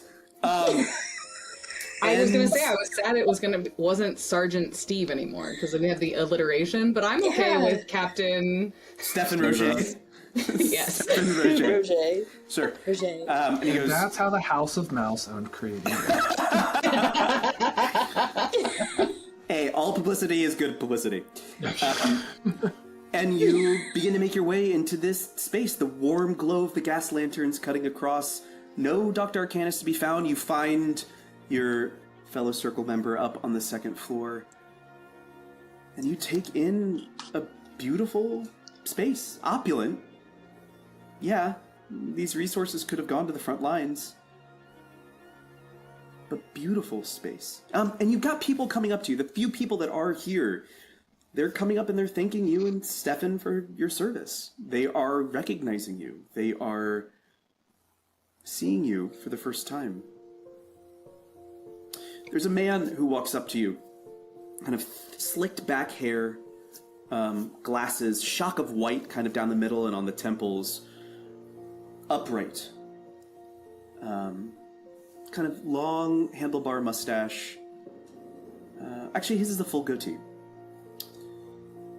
Steel gray eyes, and he walks up to you and says, "Hello there. Director of Foreign Affairs, Sebastian Thorne. I wanted to thank you personally for your service. Theo will shake his hand and say, "It's my honor." I saw the captain run off and grab you drinks for a second. I thought it might be worth just taking a moment and thanking you for all the work that you did on the front.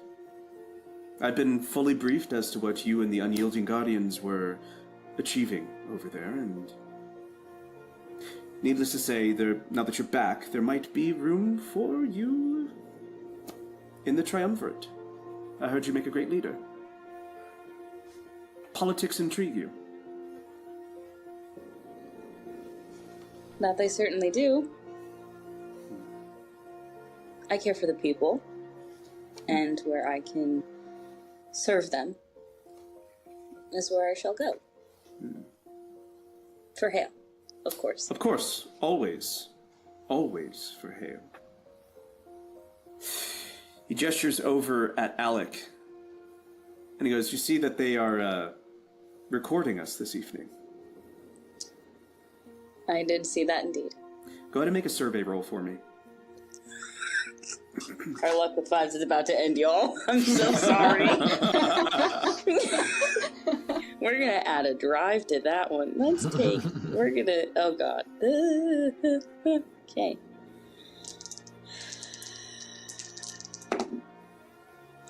That's a 6. And that's amazing. Nice. When he gestures over at Alec, something clicks in your mind. They look a lot alike.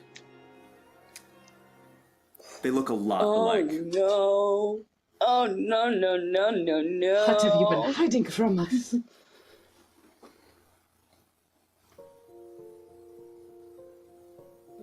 Okay. Okay. I would You just mean be regal and handsome, right? yes. Okay. He's a little broader. There's a little bit more meat to him. Not a lot of fat. He is like put together. Okay. But he is. They look related. It's like that close. Okay. I would just be wary of what the press gets a hold of this evening. Surely I can count on you to represent Hale in a positive light, especially with what happened on the front. You know, with Timmy and Jimmy. Oh no, Yeah, he I didn't. said that seriously too. Ooh, boiling. Okay. Of course. I wouldn't Good. dream of dishonoring Hale. No, of course not. You Nor are. the memories of Tim and Jim. Of course not. You are steadfast to people you are loyal to, and though you are a firebrand yourself, I would assume that you would be loyal to Hale. Is that correct? Yes. Good. Then be on the lookout for Nicodemus. He's floating around here, typically comes late, so be wary of him. Why has he come? He was invited. Surely there were not others, were there not? He was invited as an ambassador to Otherwhere. Understood. Perhaps we'll catch up later in the evening. I must find myself Yes. a drink since I left my wife at home. Thank you for your service. And he turns on his heel and begins to walk back down towards the stairs, walking by you, Alec, and going, "Alexander?" and walking down the stairs. Nettie, you and Carcosa step out of the carriage. He gets out first with his cane and extends his hand to you in the true loving gesture that he always does. "Well, are you coming, my little apprentice?" Oh, if we must. "Well, we must. Let's keep a smile on our faces." Nope, let me get that accent back. Let me keep a smile on the faces. Right? Dr. And he'll- Carcosa, I always have a smile on my face. Yes, you do. And he will proceed to walk you into the most beautiful of atriums. It's almost sterile with how clean and tight and everything is designed, even in its how florid it is. It almost seems... The Do I hate it decorations... because it's gaudy, or do I love it because it's all like pristine and clean? There's something about it that's not just gaudy. Go ahead and make a survey roll for me. Okay. 6. Oh my god, you guys. The back half of this is going to be so fucked. So, Just gonna keep knocking on wood, maybe I'll survive. It'll be another. Oh, you're sitting at the top of the boat. Oh, you roll a 1, fall in the water. That's what. and you're dead. Yeet. How gaudy everything is. The woodwork, the fittings, the sconces, the chandelier, all of these things. You're looking at it as if it was a human body. And that's just the skin. Because with a 6, as you start to kind of look closer at the space, what appears to just be decoration of these copper and gold kind of designs weaved into the wood, and the curve of the steps and the elevator tube. This is like a living, breathing thing. And the copper is just a delivery system, and the gold is just a way for things to get around the ship. It's like veins and arteries. The blimp itself are like the lungs. But where's the heart? He's up on the second floor. How would you like to be announced as you enter the ship?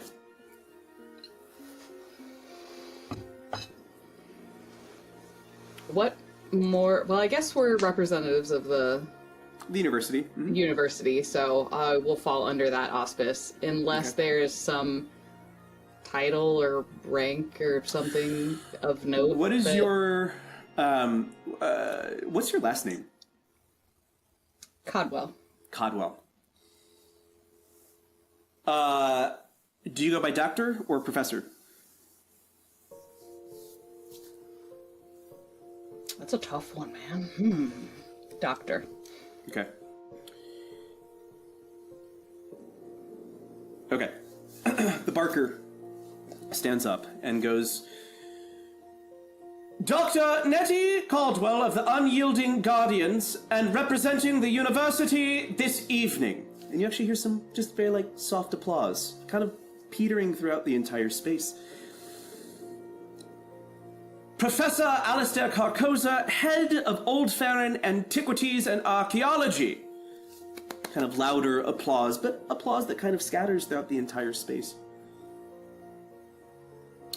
Where do you head? There's a bar on this level, there's a ballroom up top, there's kind of lots of things. You've not seen your other party members, you're kind of on the steps. Where to next? Nettie. I would like to say that I probably would have not like a full like medical bag, but something that I always have carried with me, and I would probably check it at the like coat station. Okay. But just in case there's an emergency, I have It's there. some tools or something. Amazing. And once I've done that, I will turn to Dr.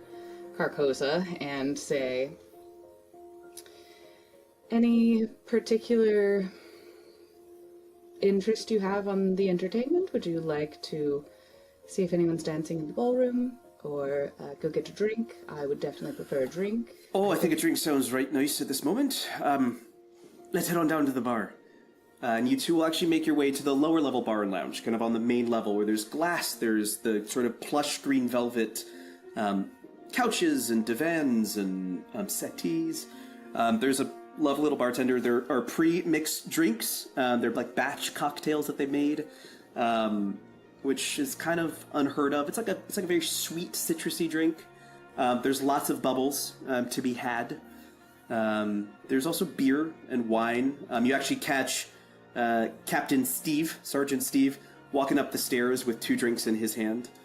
So you can assume your other circle members are upstairs. What can I do for you, miss? What kind of drink do you want? What is the sparkling concoction over there? Oh yeah, that's they call that the hibiscus swirl. It's just basically the bubbly wine with some hibiscus syrup in it. I don't even know where they got hibiscus. Oh, so you don't know if it was distilled properly under the correct temperatures, or what type of effervescent alcohol is in the cocktail? I can give you a try if you want. Do you have any sealed bottles of wine? Yes. I would like one freshly opened, please. Thank you. He looks over at Carcosa and is like, is she? Yeah, she's always like that. And we would like an unopened bottle of wine, please. Right away, Professor Carcosa. All right. And he pulls out a fresh bottle of, I've got white, red, and bubble.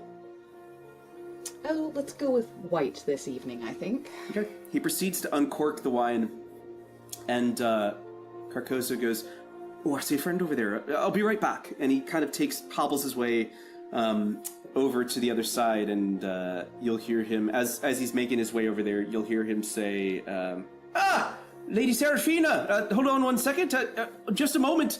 And he kind of makes his way over to a beautiful woman who appears to be of an aristocratic background, beautiful ball gown, olive skin, kind of heavy dreads that are pulled back with just jewelry kind of throughout the entire things. And he begins to enter conversation with her. And you recognize her as Lady Blackwood. She's just somebody who's been around. She's a funder at the university. She's been to all of the galas. But somebody comes up and kind of taps you on the shoulder and goes, excuse me, were you talking about the distillation of hibiscus there? And you turn around and there's kind of a shorter woman. She's about half a head shorter than you are. Frizzy hair, like tiny little glasses. Doesn't really look like that she belongs here. She's in a gown, but it's kind of frumpy and it looks a little used. She also has a bag on her side. And she goes, I'm sorry, are you the Dr. Caldwell? Did I hear that correctly? Well, to my knowledge, on the current rosters, there is not another practitioner that shares my last surname. So I would assume that I am the Caldwell, that you are Dr. Caldwell. Oh my gosh. I've heard so much about your work here for the front, for the war efforts, for all of that. I'm sorry, let me introduce myself. My name is Professor Miranda Elwood. I'm just a researcher at the university that I was asked to work on some projects for Dr. Arcanus, and I was just hoping if I could just pick your brain for a little while about the distillation of some of the plants that you found, because your research is like none other. A very meticulous notes, if I can give you any type of a professional trade secret, so to speak, and I would absolutely love to speak with you about distillation techniques. Actually, I'll assume the wine glasses have been delivered. Yes, yeah, in fact, it's a full bottle. Like, he hands you the bottle and kind of sets the glasses down and is, like, afraid to pour it for you. Actually, probably good. I don't know if he has properly sterilized his hands. Good. I have a pocket, like, hand sanitizer that I'll probably pull out sometime during the evening. Anyways. Love it. Yes. Aseptic, just on hand at all times. Sure. All times. Iconic. Oh, you're as sterile as I am. I value that. You have to be careful when dealing with science. We have had over a 80% decrease in known infections of wounds just by practicing a sterile environment in all of our surgical and wound procedures. Well, of course, when it comes to soldiers, they are filthy. They are just filthy beings. I love them, but they're filthy. They must come in and be clean at all times. You put two and two together, and clearly that's what makes sense. You know, when I was working on my... she kind of like looks around for a second. I shouldn't be talking about this quite yet. Oh, no, you seem so very wonderfully enthused. I would absolutely love to hear what you have to say. We can go somewhere and speak a little quieter. make a sway roll for me. I would say, like, definitively, this is a sway roll. Okay. This is where it starts getting bad, guys. This is where it starts getting bad. And remember, you Knock do on have wood. you do have an item on you that helps with sway. You do. I do. Let's see, what is my... Take a bleed to get +2 dice to the sway. You also have a free die still. You still have your gilded free die. Well, actually, I'm gonna use a drive, because I have a ton of drives in cunning, so... Love it. I'm going to add... I want to add 2 to this roll. I'm going to cash in 2 drives, Okay. actually. Because I feel like this is going to be important. Remember, your total of dice rolled is capped at 6. Can't roll more than that. That would be 4. So Okay, mixed success. so mixed success. And she kind of like looks around for a moment. Okay, okay, I'll give you a little sneak peek. Okay, hold on. And she's got this large kind of bag at her side. She's like, so I'm giving one of the lectures later on advanced weapon technology that this resource can use. You should definitely come to it because it is amazing. Okay, come here. Come over to the corner. And she kind of like pulls you away to like one of the little hallways. And she opens up her bag. And inside the bag, it looks like she's carrying around one of the sconces in her bag. The difference being, this bag is giving off almost like the sconce is giving off almost a dry ice steam to it. And it is glowing about that color. Directly behind me. Oh, blue. Oh. And she goes, This is a part of the resource. It's like nothing you've ever seen. And we're going to cut to Roderick in this moment. Roderick, how do you enter? I am wearing my outfit, but I have a dark cloak on that I'm kind of using to hide the decorative colors and everything, trying to keep a low profile as I'm entering. And as I go to walk up and give the person my ticket, I'm going to ask them if you could be so kind as to withhold the introduction. I have a performance later tonight, and I would like to do my own introduction as part of that. Oh, are you Maestro Roderick Periwinkle? And I will hand my ticket that has my name on it, I'm assuming. So, Yeah. Okay, I'm Mary. If you need anything at all, just let me know. Of course. Be careful. There is a journalist on the second floor who is taking note of everything. So if you want to keep this on the hush hush. Oh, I've make heard sure. about that rapscallion before. He's shown up to a few of my performances and left some rather rude remarks. Really? He seems like such a lovely fellow. That's what I thought, and then I saw he said I was tacky and over the top. You know, I've been to one of your performances. You're not tacky at all. Well, thank you. I think I should have a few words with that man. What do you think? We're getting an I enemies to think that lovers would be plot. wonderful of you. I would love to see my fans supporting me more. You know, you have a fan in me, sir. You have a fan in me. Go. I'll keep you on the hush hush. And if you ever need a place to hide, come into the coat closet. I can help you keep out. that in mind. And when you kind of look into the coat closet, inside the room, right? When you kind of look inside the space, actually, go ahead and make a survey or a read roll for me. Oh yeah, big time read. Oh, big numbers, a 4. Okay. So it generally looks like a coat check, The odd thing about this coat check, it looks like in the back corner of the room, there appears to be another, like, closet of some kind that you watch somebody kind of walk in through the exterior door that's kind of mirroring where that space is, so how you get into the coat check kind of enclosed room. Open up a door and step into it. Okay. And doesn't come back out. All right. Okay, Well, I will. Yeah, I will. I'll tip my hat to her, and I will try to mosey on through without being, like I said, just trying to keep my my identity hidden for now. First floor or second floor? I need to figure out where Dr. Arcanis was. Did he say in the note he sent me where to meet him?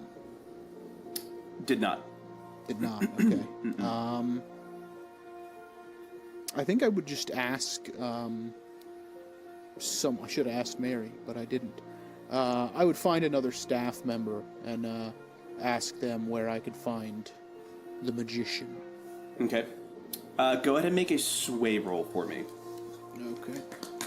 And this is a low stakes roll. This is more about determining what outcome you get Okay. and less about consequence. Okay.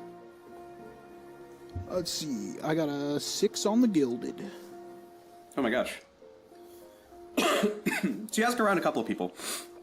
And the first person that you ask says, "Oh, you're looking for a magician? Well, I saw a rather big fellow upstairs that was walking around guest to guest and doing some of that up close faffy daffy sleight of hand music. Magic. I've had a bit too much of the sauce already, if you know what I'm saying. I'm gonna be ending up in the brig." And he does. He kind of points out the kind of up close, like warm up guy that they've got going around. He's a bigger guy, kind of tight beard, bald head. He's wearing an oversized coat, but not because it like fits with the rest of his outfit. He's like wearing a tux underneath it, but he's got like an overcoat on over it, and that's where all of his like little magic stuff is coming out of. Big paunch. He's gonna have olive skin, big scar across his face. Yeah.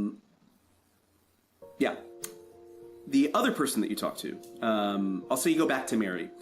And Mary goes, "Oh, well, I believe I saw Dr. Arcanis actually head downstairs to the lower level gondola. You have to travel through the entire ship." And she kind of gestures behind her, and that closet that you saw that guy walk into, she goes, "That's the staircase. We call it the tunnel to hell, because frankly, that thing is, 150 feet of steps. So we're like lucky if we get the elevator. It connects you to the gondola downstairs." He said he was checking on the engines, I guess, with the captain. I don't suppose that would be an area that I have access to, would it? Make a sway roll for me. All right, I'm gonna use a drive. What's the risk? How high of a risk is this one?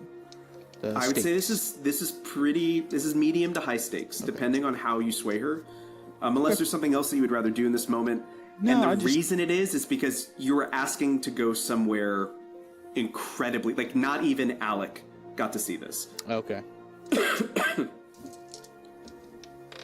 Oh, let's see. We got so I rolled 3 dice total. I did get 2 3s, and I got a 5. So that's a critical. If you got 2 matching dice, that would be a critical. Okay. She'd look at you and she'd go... She kind of thinks for a moment. She goes, I can't...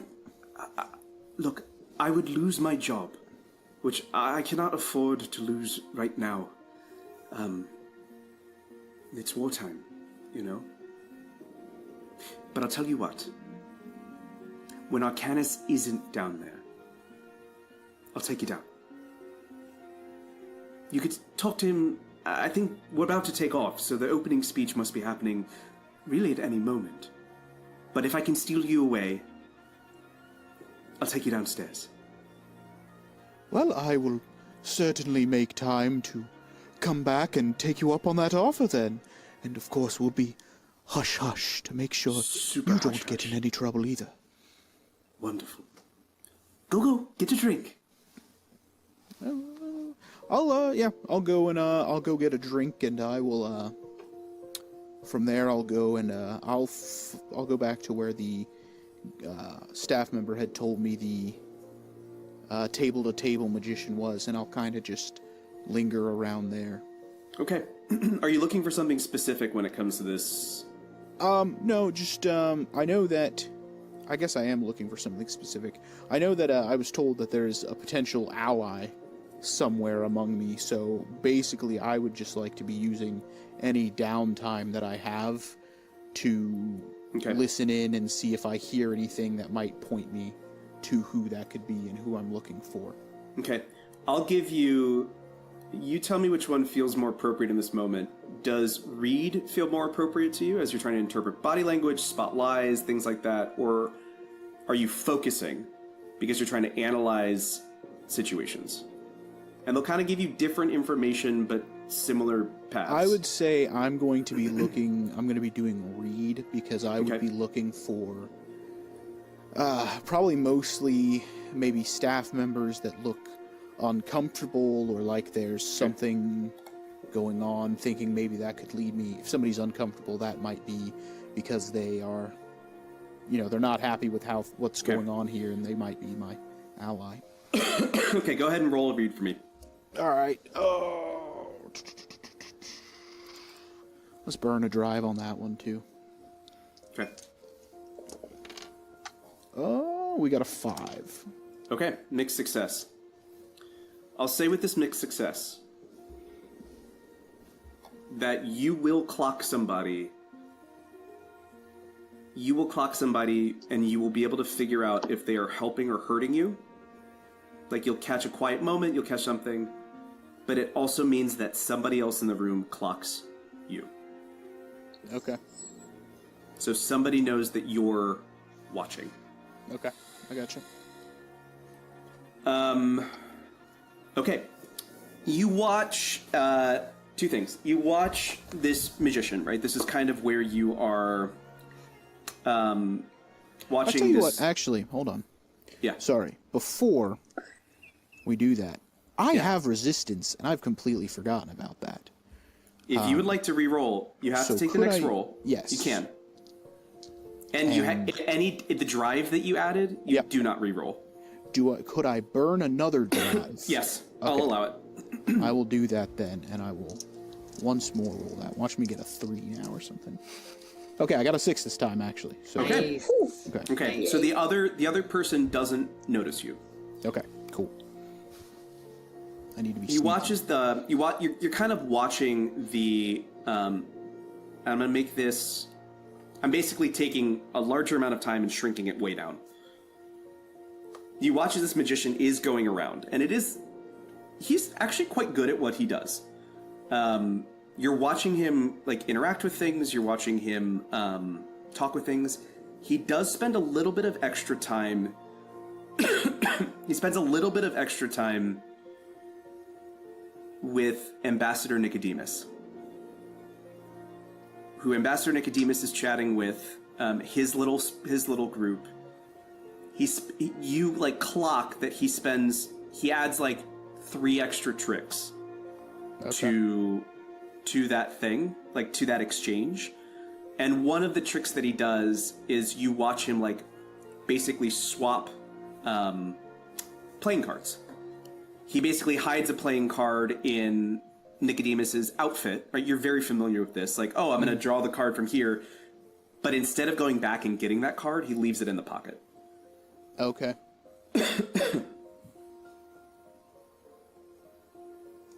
I don't think that gave me any information that I didn't already think. Okay. That's all right. Okay, so confirmed it. Yeah. Since you said that, I'll give you one extra piece of information. There's a periphery officer with short, cropped blonde hair who's standing in the corner kind of overlooking everything. She also clocks it. Okay. You watch her see it happen. Okay, and we said I was told that, or I knew that Nicodemus is the what do we call it? He's the Otherware? ambassador of Otherware. He's the Otherware ambassador. Okay, gotcha. There's kind of a hushed tone as different servers start to come around. Mary is going to come up to you, Alec, and she goes, we must, and she's a little colder this time, and she's like, well, we must all gather at the steps. Dr. Arcanus will be giving his opening speech, and the captain will be speaking as well. And Mr. Fairchild, I would like to have some words with you about one of my favorite performers, because I think you said some not so nice things about him. And I would like to have some words with you. Someone in trouble. Are they going to the secret tell. balcony, though? That's what I want to know. Ooh. Just a Maestro Periwinkle. I heard you wrote some rather nasty things about him, and I would like to change those opinions if I can. Now follow me downstairs for the speech. And she kind of like extends her arm for a moment. It's almost playful. It's kind of towing the line of serious and flirty. Get it? Sure. Do you hate me? Do you... Hear me out. And We're she leads you getting downstairs. enemies to lovers. Everybody Alright. starts to kind of gather in this main space, and there's kind of whispers of going on, and then all of a sudden you guys feel as the entire blimp shifts. You kind of hear shouting outside. You look by the doors, and the ramp is coming up. This ship is taking off.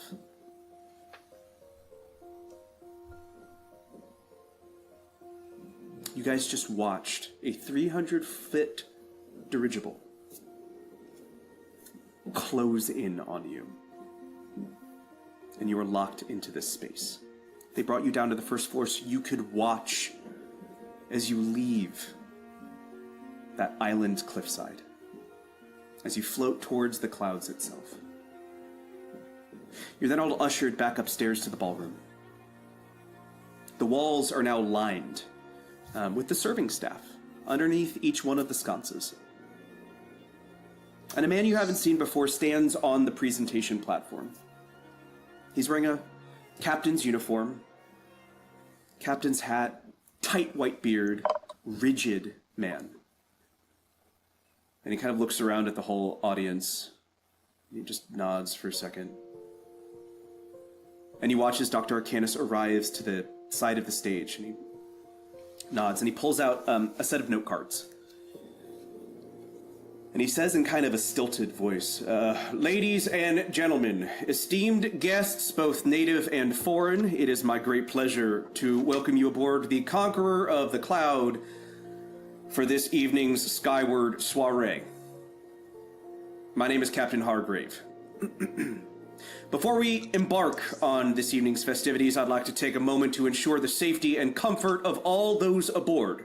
While the Conqueror is equipped with the latest in technologies, it is important that we are all aware of the safety protocols in place.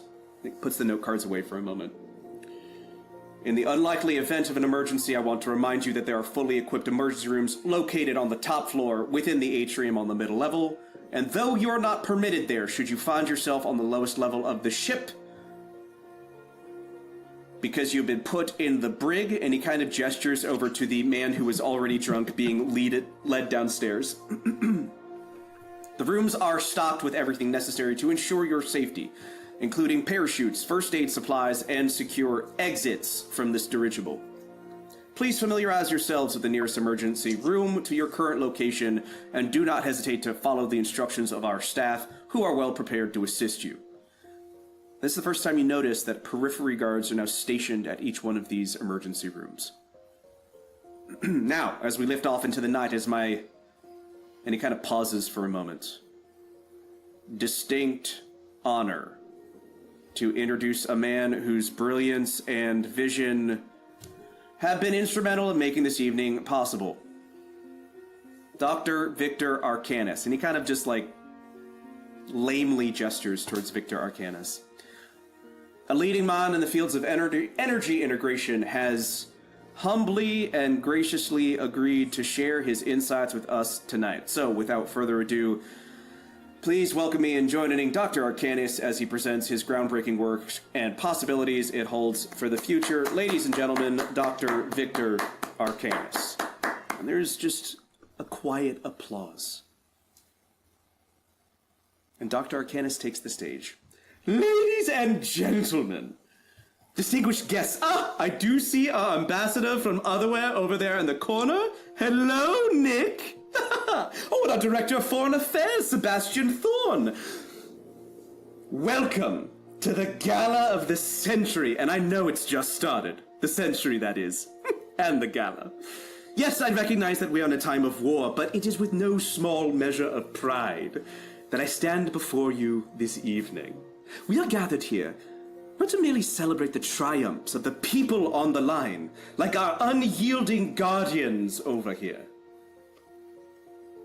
But we are here to bear witness to the dawn of a new era. An era of enlightenment, progress, and dare I say, power? And he kind of pauses for a second, hoping that his joke would land, and the room is silent. And he collects himself.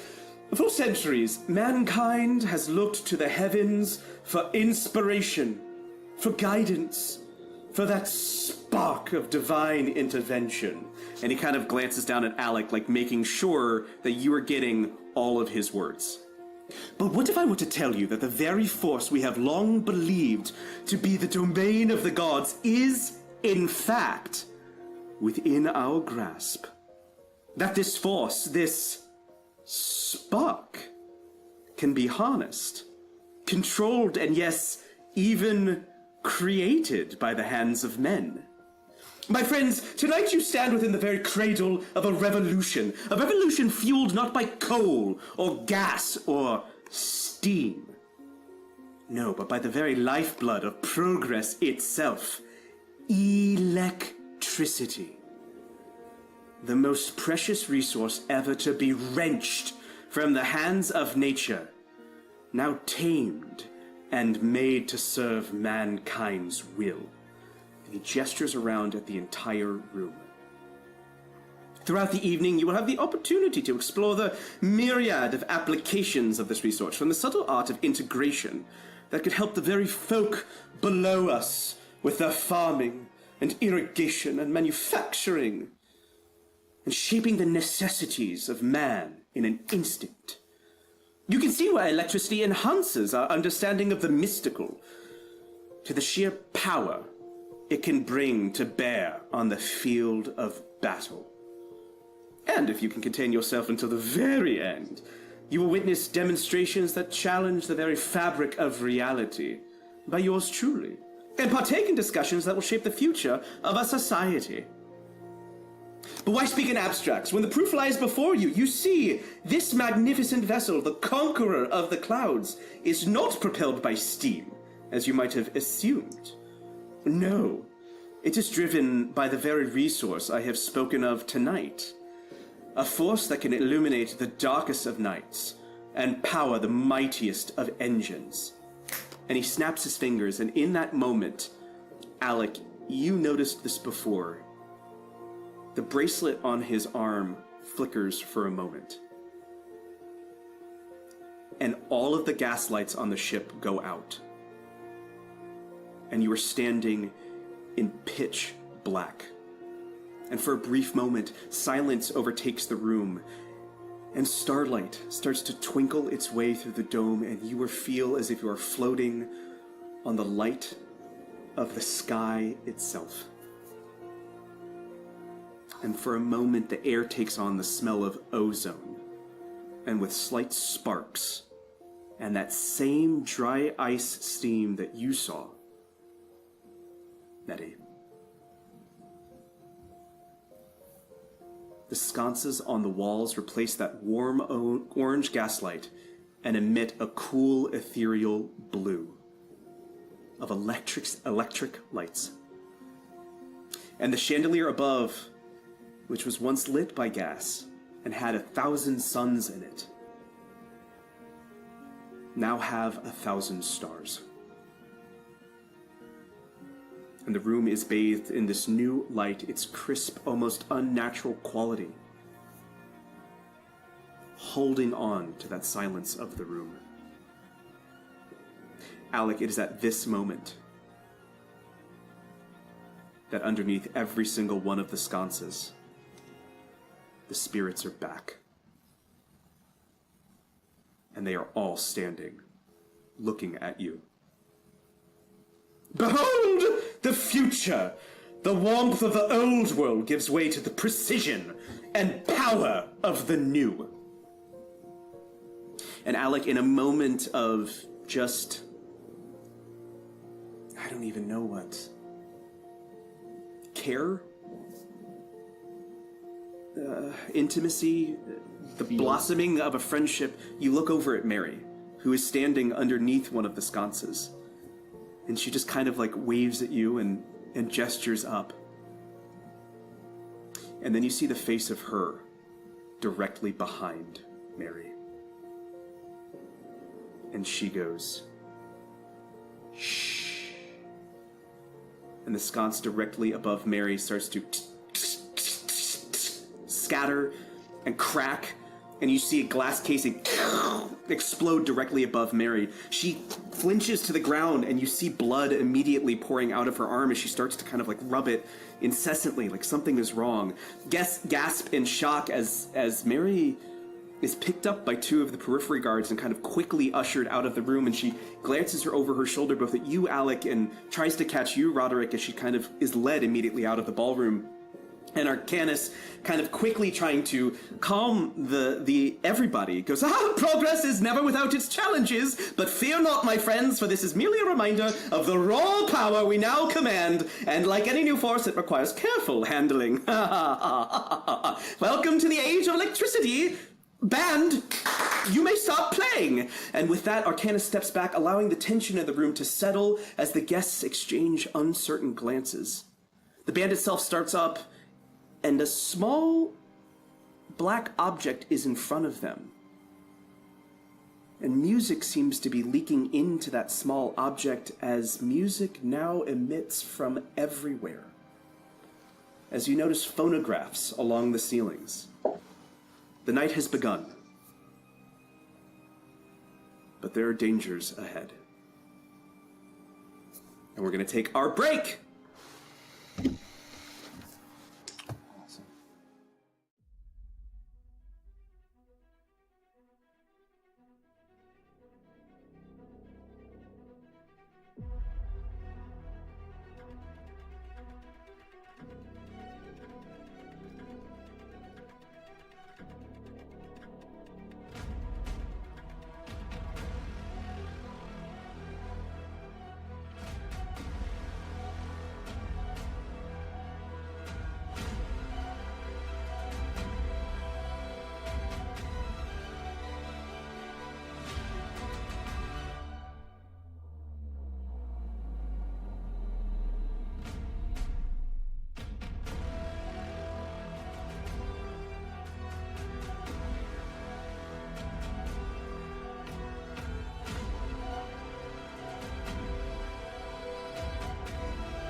The music is emanating through the phonographs in the walls.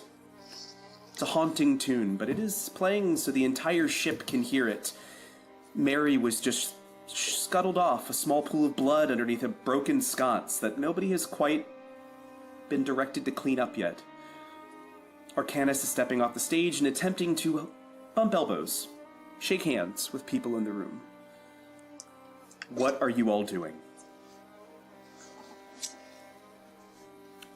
Theo's got her eye on Nicodemus, that's for fucking sure. She's like, eyes locked all the time, and constantly watching. I would like to go investigate the broken light fixture. Okay. As you start to approach the light, anybody joining him in that?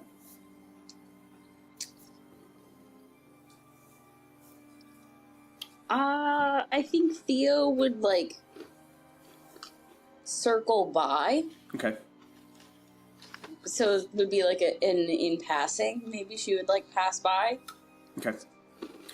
Okay. As you start to approach it, it does look like one of the... It basically looks like a broken lamp, right? That was affixed to the wall. The base piece is still there. It looks like the glass opaque container had been shattered. And the way that it's kind of spraying, it kind of looks like it was shattered from the inside out. Oh, buddy. Very upset about this. There is a spray of blood along the ground, and that dry ice kind of steam is still emitting from the base of the containment unit that's kind of still up on top of the wall, right? Still fixed to the wall. Blood spray on the ground. What are you looking for? So when I looked over there, when the lights were turned out, essentially, and then when they came back on with the electric charge, there was her, who was behind Mary. This specific one. Correct. Who had basically shushed me, essentially. Followed by the kind of the spark and the explosion of the lantern or the light. Yeah. So I guess what I'm trying to figure out is if it was more of a scientific, like, oopsie daisy, or is there taint of bleed or something on it that would have, like, she could have influenced it. Okay. Or Go a ahead. spirit or something could have. Go ahead and look at... I'll give you this part of it for free. It was definitely shattered from the inside. Right. The way that the glass has kind of exploded, there's like pits of it in the wall, there's some of it on the ground, but go ahead and make a... I'll give you a sense roll if you're looking for bleed specifically. And because you're now starting to push into the bounds of what is beyond, this is no longer a low stakes roll for you in this moment. Something has pushed through. So this is a medium stakes roll, so there will be consequence to this. Or you can attempt to do just a very simple survey roll, where you're trying to figure out kind of what's around it and the piece itself. I'm going to go with a sense roll. I got one regular, one gilded, and I'm going to go ahead and spin a drive to get an extra die on it. Okay. And you said it's medium to high stakes? Yep. Nice. And I have a... Oh, man, this is a tough choice. I got a 6 on the regular, but a 5 on the gilded. So, if I was to take the 5 on the gilded, doesn't that give you back... Do you want me to tell you the difference? Yeah. It's the difference between a bleed and 2 bleed. Or a bleed in the brain. Oh, well, then I'll just take the 6 for the 1 bleed, I'm assuming. Mm-hmm. Correct. Yep. Then I'll take So the as 6. you kind of open up... as you open up your mind to this moment, right? You open up to what this is.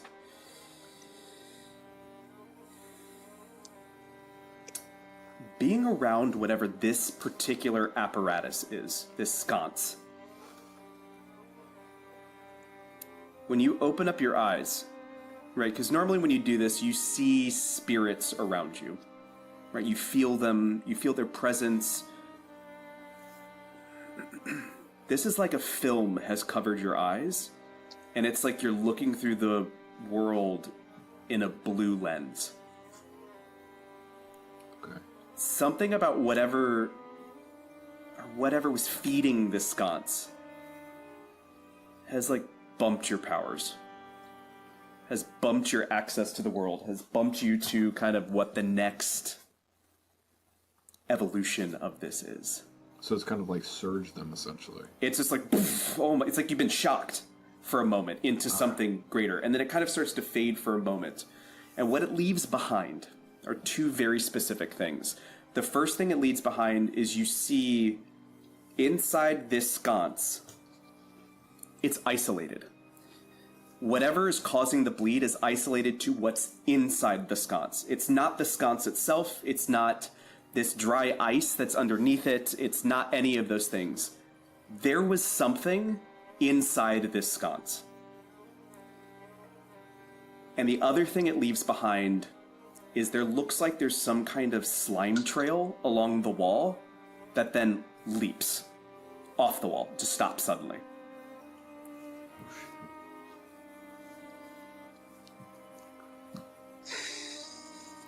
Okay. And there's no trail of bleed beyond that. It like this little trail is kind of down the wall and then it ceases. Huh. Okay. And you said it'll take a bleed for that? It's a bleed. You'll take a bleed for that.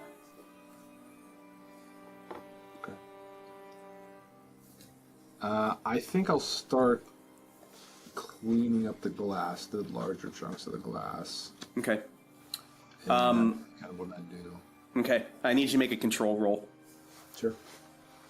Because these are very sharp, thick pieces of glass that have been shattered in a very specific way. Fair. I think I'll spend a drive on this one so that I have 2 instead of 1.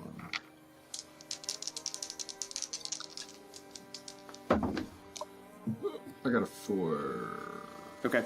So mixed success. You're going to take a bleed. Or not a bleed. You're going to take a body mark for this. As you slice your hand open. Okay. Because this is a mix of, if you do collect the glass, when you slice your hand open, it bleeds for a second and then cauterizes the moment you make contact with the glass. Huh. Oh, that's interesting. And it like blisters around it. Huh. Huh. Okay. All right. Okay. Okay. All right. All right. Sure. At which point you hear somebody come up behind you. Sir, can you please stop taking that? We will send guards upstairs to help clean up this particular problem. Mr. Fairweather, you are a writer. Please stand up. And it's Sergeant Evelyn Ross, who's standing behind you, and she's kind of holding her hand out. All right. To collect the stuff? Yes, both to collect the stuff, and she's wearing kind of heavy rubber gloves, it looks like. Sure. And she's got like a pail that looks like it's made of like iron or something. She goes, please. Yeah, I'll hand it over. Okay. So she starts to collect it, and she starts to move it away. Are you feeling injured? Do you need to see the doctor? I'm fine. Are you sure? Yes, I'm fine. Okay. And I will make my way through the gala, and I'm going to look for Nettie ASAP. Okay. Look for Nettie. Yeah, correct. Nettie, where are you? I feel like I have kind of stayed close to Professor Elwood, and I've just been kind of trying to pepper her with questions, like through the night. Okay. We're all still up in the ballroom. So you see kind of people chatting with each other. There's some dancing that has started. The music is like an old Halen tune. It's a little on the folkier side, but it's haunting, but it's beautiful. It's like a little chamber orchestra that's playing away. Yeah, you're definitely talking to Professor Elwood here in this space. She's a little skittered, like she seemed a little on edge, and she's like skittered off or anything, but she's kind of like looking around and like looking for the next thing, and she's been like, but that shouldn't have happened. I mean, we ran tests on that pretty regularly and consistently, and we made sure that the electricity was contained in those units. This is I've got to run some tests and figure this out. I'm sorry you had to see that. I was kind of hoping for a more unified presentation that would impress you and what you do. So this is very, very exciting, I think. But please. might you consider that when distilling, even if the flame temperature gets off by a little bit, you can have problems, but that is how we've discovered different distillation temperatures yield different mixturous results from things. So Absolutely. failures are learning opportunities. Failing up is what you're saying, basically. Yes, exactly. I see. So what I would love to know more about these. Is it a self-contained apparatus? Is there one mechanically relevant piece, or is it clockwork and everything must Well, be? that's proprietary knowledge. Go ahead and make a sway roll for me. That's good. So trying. Don't forget you got your... I'm gonna spend a drive, Okay. and I'm also gonna use my gilded die. Okay. That's what I'm talking about. A 4, a 5, and a 6. The 4 is my gilded one. Okay. Get a drive back, or I'm going with the 6. I want a crit success on this. Okay. She kind of looks around and goes, look, I'm going to talk about this in my lecture a little later on tonight, so I highly suggest that you come to this. Absolutely, my dear. I will be there. And she kind of like looks around. She's like, okay, look, Dr. Arcanus came across a piece of technology, I think, or theory behind basically how to harness electricity. I mean, it's a fascinating subject, and the resources it can create for everybody. It's amazing. But you see, this thing is called an electrophiel. Electrophiel. Interesting Yes, name. Electrothele. I'm sorry. Please say that slower for the dumb human that's trying to write this down in notes. ELECTROTHELE. Yes.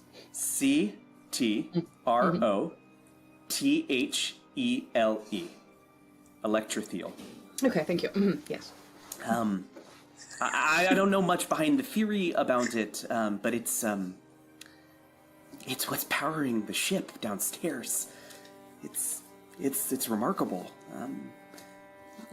I haven't seen the inner workings of this piece of technology, but it has 2 large brass fittings on either side. It's a giant box, basically. Is it a solid medium, a liquid? Oh, I Or is don't know. The box itself is steel and copper and gold, and what conducts electricity itself, and it's got 2 massive copper fittings on either side that have extensive conduits, and basically these are just extensions of that, right? And she kind of points over at the wall. She's like, you see those gold lines? They're carrying the electricity. It's like Oh yes, it looks much like the nervous system. If you've ever dissected a body. Well, yeah, that's kind of what he based the Conqueror on. Is like, how does a ship work? Right? How does a body work? What propels it? Because really, if you think about it, a brain just is electrical impulses, like pushing muscles forward and shaping things. And I've got a puppy who's sniffing my microphone. So cute. I love it. Anyway, He's just being a little fussy. So it's how do we make technology like us? Right? but this material, this electrothele. Yeah, it's basically the engine. Oh, Yes, but, I should have said that. Is that a solid, a liquid, a gaseous form? I've never seen inside the box. I really have not been let in on that amount of information. Oh, well, so all of the boxes are all of the sconces, I should say, connected to this singular box somewhere on the ship. As far as I understand it, yeah. Remarkable. Yes, that would have been quite a lot of design engineering. Oh yes, this has been remarkable and also done really quickly. I don't really know how they managed to do it so quickly, but I'm speaking out of turn. The Triumvirate puts its zeal behind things. They are known for achieving results. That is true. That is very true. I've spoken too much about it, about a subject that I'm not as familiar with. But I do know, and she kind of like gestures at the bag, that this is a portable energy source. You know, that this one stands on its own. That is a great point. You said that they were all connected to the box, but this one, it has no wires coming out, so is there a little box It inside? actually has, like, I think they call it a socket. I'm pushing, you know, for like receptacle. But yeah, you plug something into it, and it just gives it life. Oh, so did you have to plug it in when it was glowing before, or is that a remnant from when you plugged it in earlier? I was just given this battery. I didn't design it. I just kind of experiment with it. Well, don't let me tell you this, but that is the real work of experimentation are the maybe not the main researchers, so to speak, but the ones that are day-to-day working with the material, doing all of the testing. Those are the important ones, so mind you that.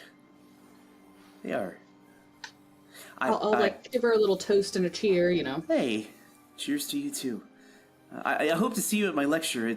I'm really doing some amazing stuff. Yes, when will that be here in... Well, I think Arcanus and I are giving, like, competing lectures kind of around the same time before he does his, like, big reality bending show. Oh, yes, I've heard about that. Have you seen his reality bending show? No, he's kept that very pretty tight. all-encompassing term. He's kept, those are like his pet projects. The only thing I do know... Just kind of pauses for a second, and she looks over at the sconce that's kind of been shattered. You see Alec kind of talking to the periphery sergeant in this moment, and kind of clocking you here.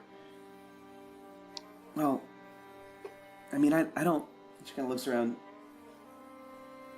I hope that we get to work on something like this together kind of after this soiree, and like what this could mean for producing the things that you're working on and changing the medical field.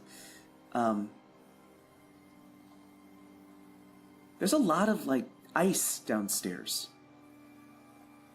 Oh, a lot of dry ice on the ship.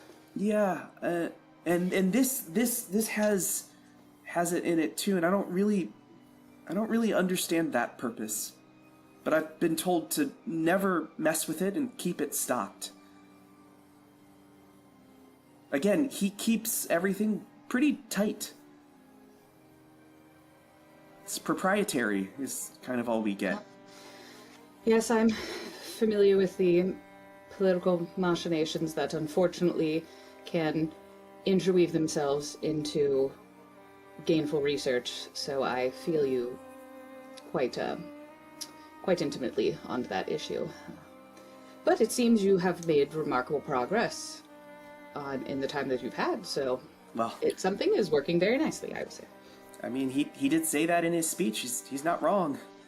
This resource provides as much as it takes away. Oh, takes away. And we're gonna cut away from that scene. Roderick, Theo, before we connect Alec and Nettie together, what are you doing in this moment?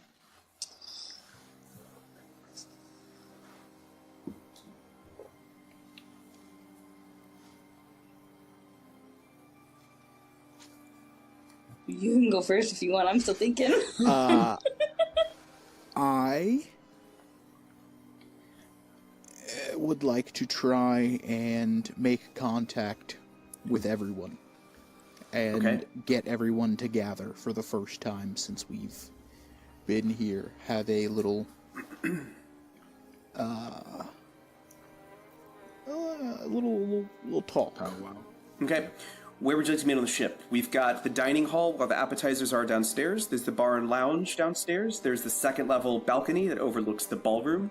There's the observation coat deck. closet unattended. There's a coat closet. There is some private rooms kind of off to the side that were like living quarters for people who are going to take this as like a luxury line, but have been retrofitted into like lecture halls or like just demonstration rooms. So they're kind of places that you have access to in kind of a wide swath.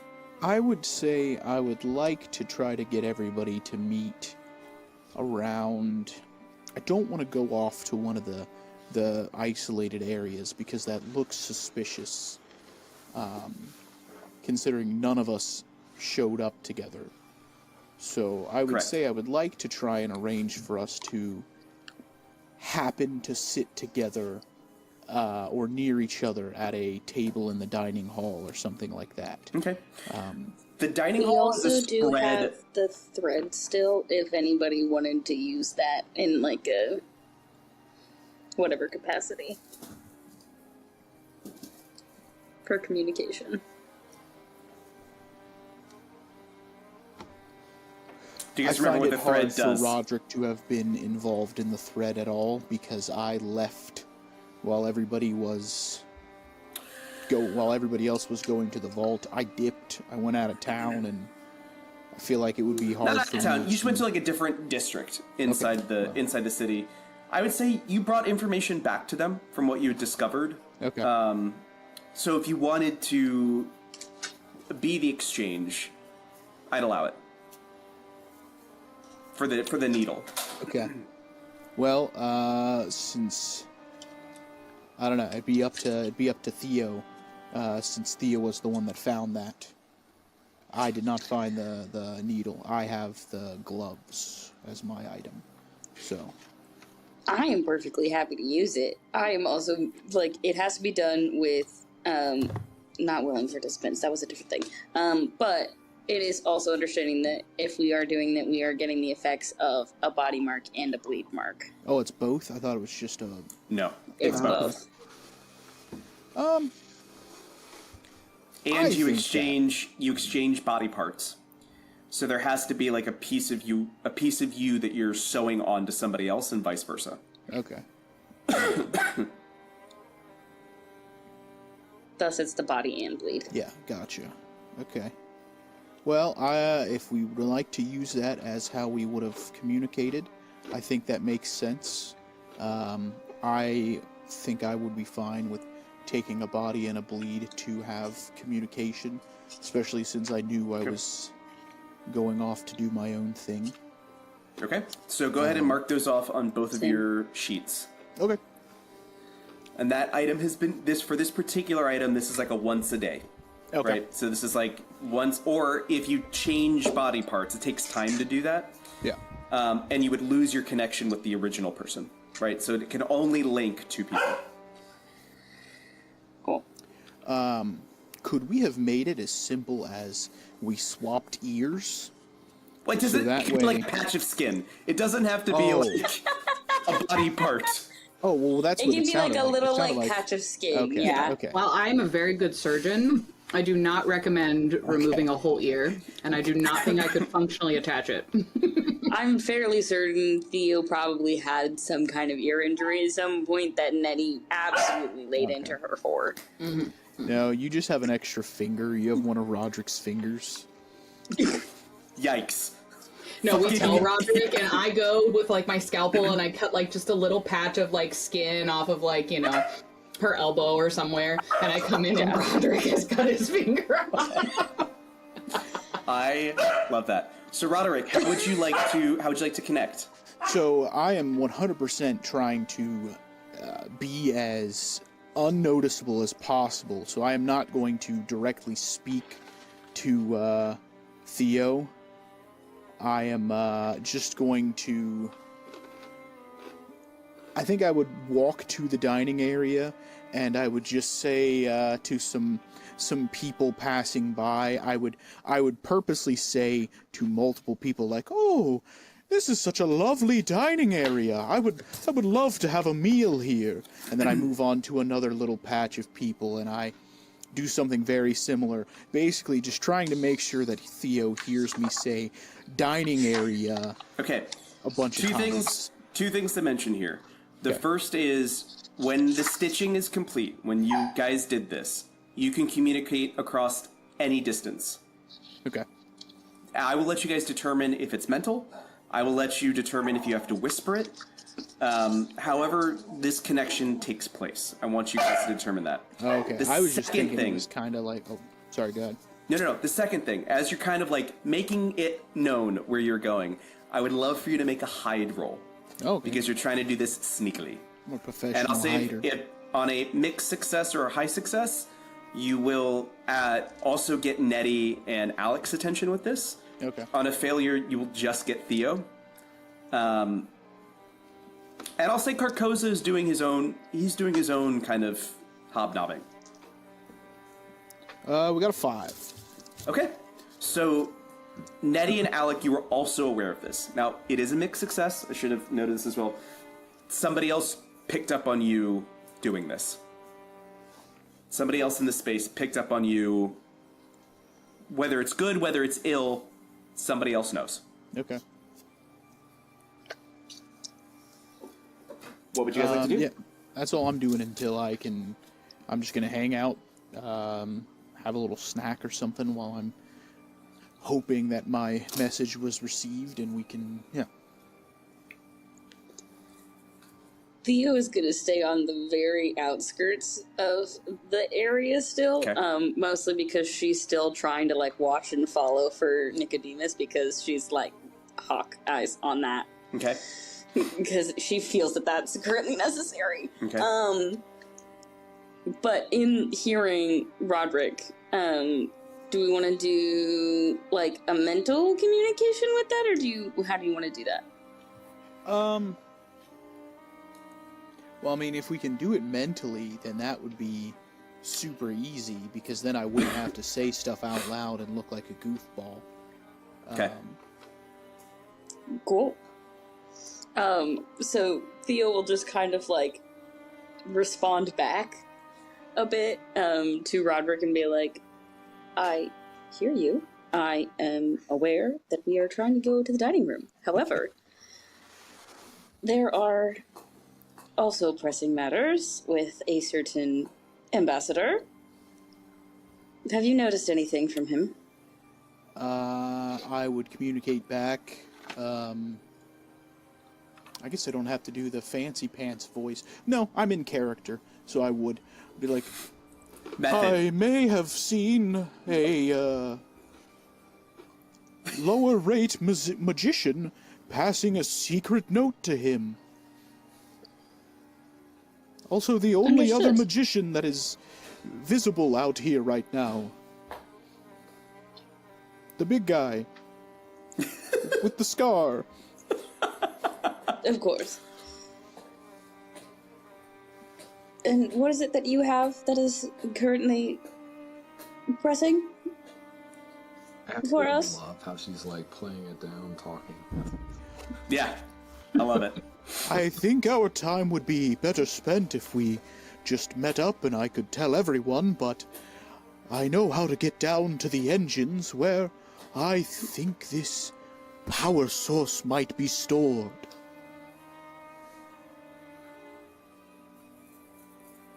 Would you just get your ass over here already?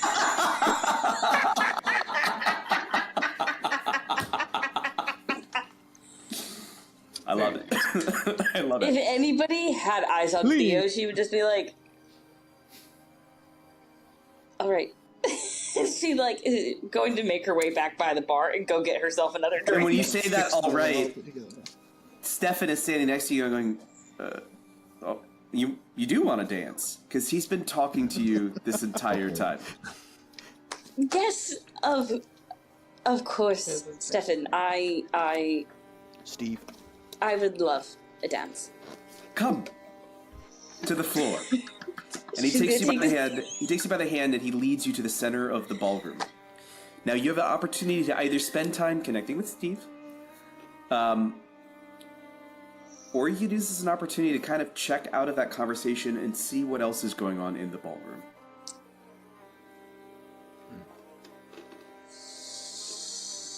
No pressure.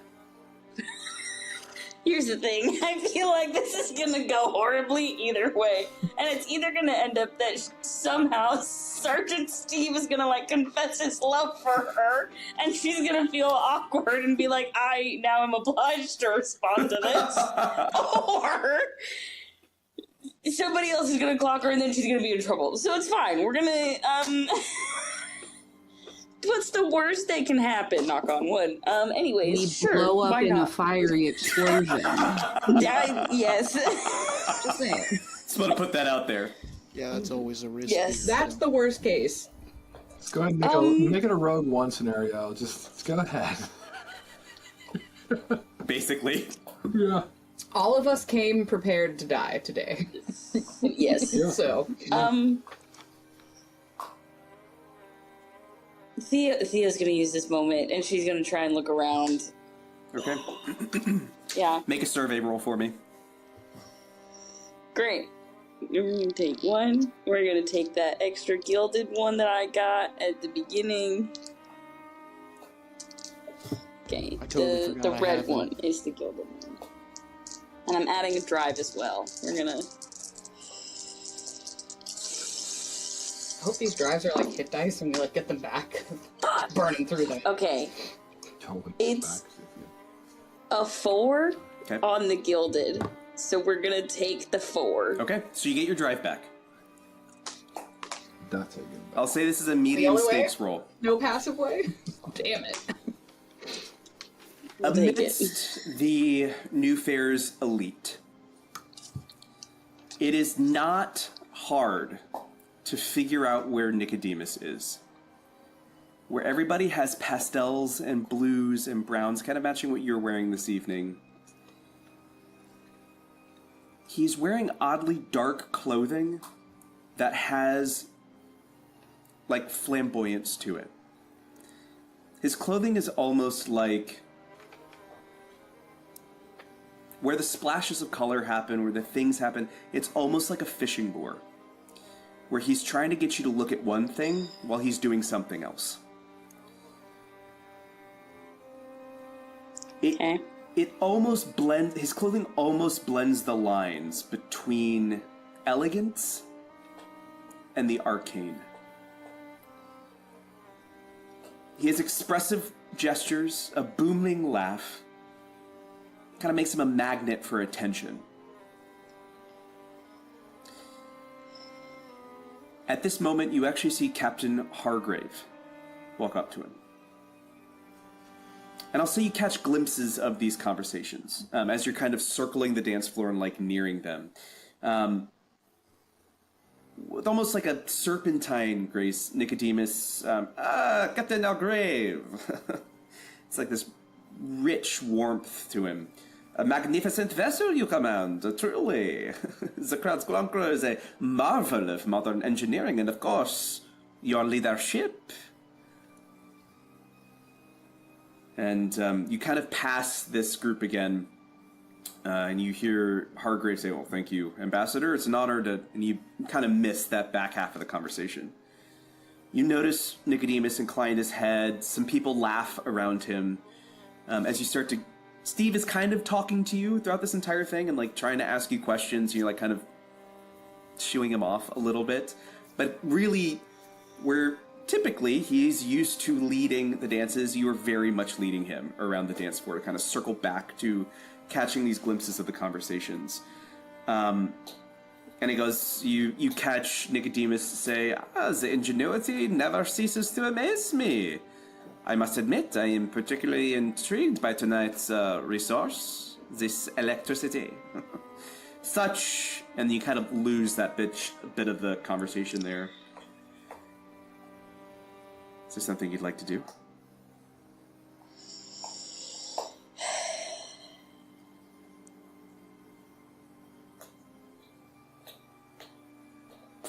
There's not anything that she can do that wouldn't entirely and totally out her right now.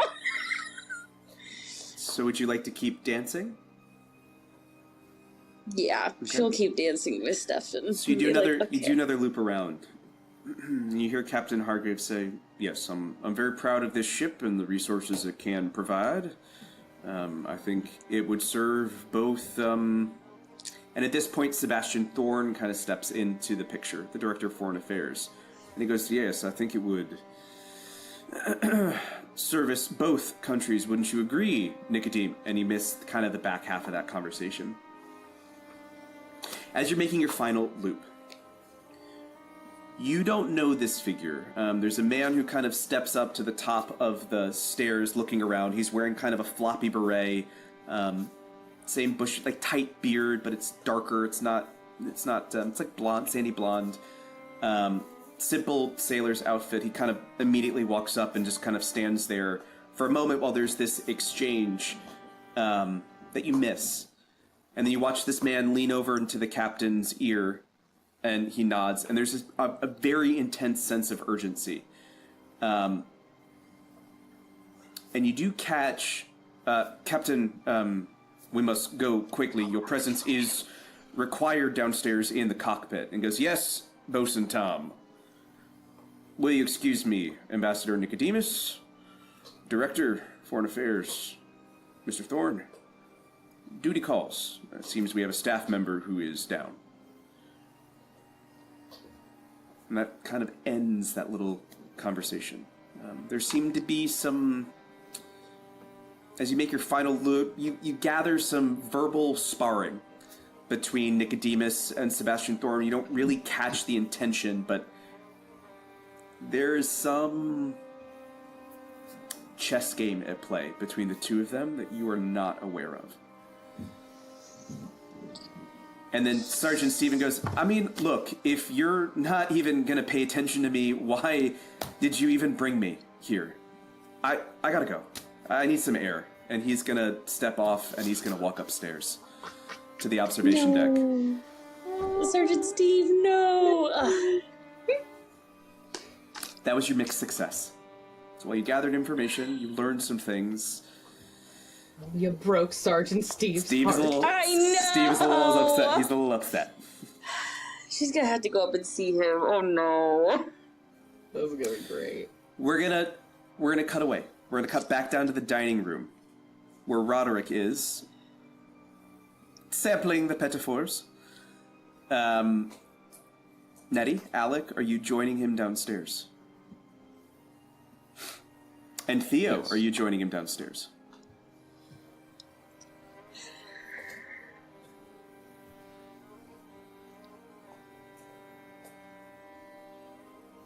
What do you two answer first? Would Theo and Roderick have told and shared that they were going to exchange the little needle part or whatever? Like, are we aware that they have? Everybody's aware that they're connected. Yeah. Okay. Yeah. And is this like a one message connection, or is it like they can whisper in each other's minds? As long as they are attached by this flesh, seemingly, Yeah. they can talk. I would not go up to Roderick. I would go up to Theo, so we could have two separate groups, but in essence, talking together. Okay. Yeah. Okay. Oh, I'm going to go up to Roderick then. Okay. Alec and Roderick, you find yourself at the opulent dining table, full of where you were getting just meats and cheeses and simple wines when you were down in New Fair. You were seeing steaks and ducks and tarts, and dessert has not been rolled out yet. Little cucumber sandwiches, like vegetables that you've not seen in some time, as just everyday, no potatoes anywhere. Rude. I know. They disgraced the Hallowed Chips. I Yes, know. they did. Ugh. It's because And we have two potatoes reasons to hate them. are the antithesis of electricity, and that would have saved us, and we have none. You have none. And Yubi was going to give us some. and we- She was. She was prepared. We should have taken her up on that, let's be honest. Nettie, you see Theo standing lonely in the center of the ballroom dance floor as the next tune starts to pick up. Steve is heading upstairs to the observation deck. You have no idea why. But Circle, what do you do? So, me seeing that Alec is the only one that showed up to the dining hall with me, I am going to use my misdirection ability that I have, Okay. because I would like to make it seem to all of the people in the dining hall that I am berating this journalist for writing a slander piece about me previously. Yes, but we while get it. I am doing this and I'm making these big gestures and making a bit of a scene, I would like to try to get in closer to him every now and then and let him know, like, source of power, downstairs, coat check, Mary. Just slip in some, almost like I'm doing like a thieves' cant thing in D&D. Amazing. Amazing, amazing. I want to take a look at misdirection. So basically, I do hide, and the first cunning that me or an ally spends on it gets an extra, or gets +2 dice instead of Amazing. +1. Okay, so let's do. What information are you trying to tell him as you make this big scene? I'm trying to just convey to him that I think I know where the source of the power is, and that there's an entrance to it by where Mary was, the coat closet. Okay. So, Alec, how do you help this hide? Is this a game that you guys have played before? Do you have a title of this play? What does it look like?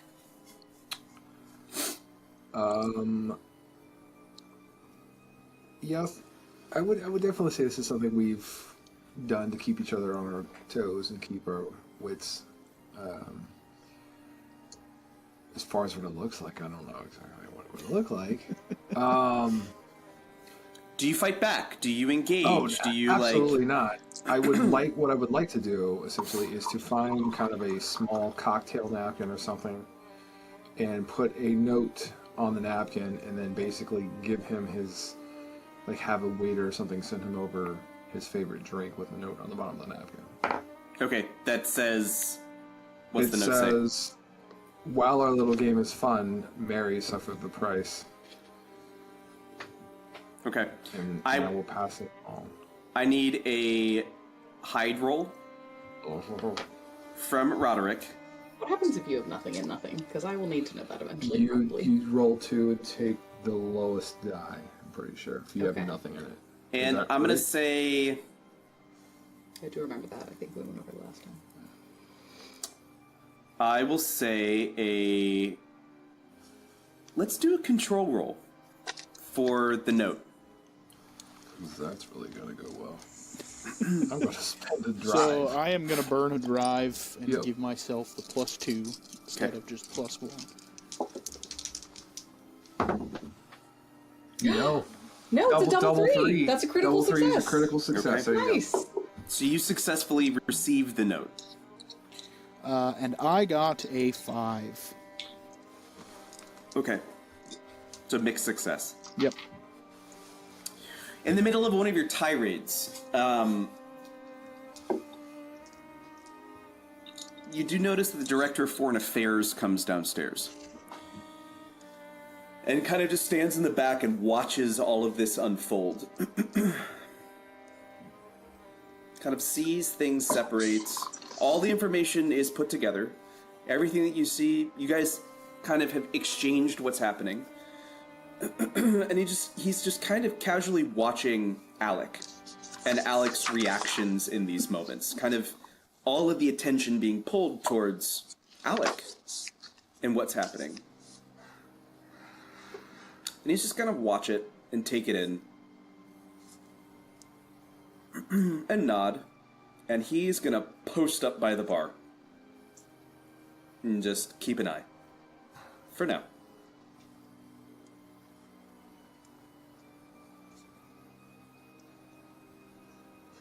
Nettie and Theo. I'm such an idiot. Anyways, continue. What do you guys Nettie? do? I'll come up and just be nursing my drink and, over the top pleasantry, like, obviously people know we were in the same unit, we know each other. But then I'll kind of get close to her, and I envision us backing away to like an edge area away from people, and it looks like we're kind of surveying and looking at everything, but we're, casually conversing with each other. And so I'm like, maybe gesturing at the lights, but then I'm like, so what have you heard? I've learned that we have little battery packs and lightnings running through the body of the ship.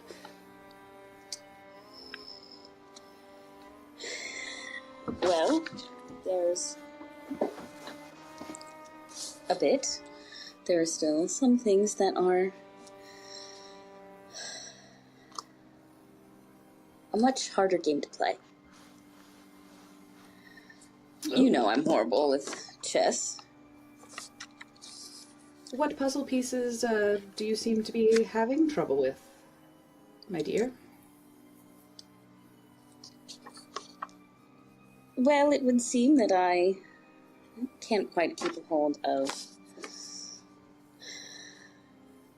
losing things below, rather. Might as well be chasing ghosts, wouldn't you say?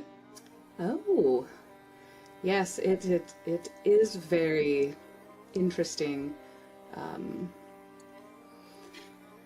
In the search and the different things that we, might stumble upon, have you gotten any help in your search?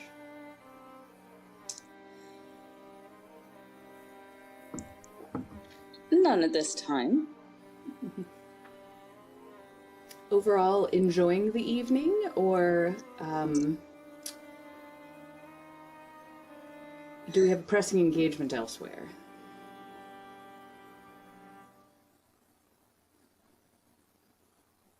As much as I would like to enjoy the evening with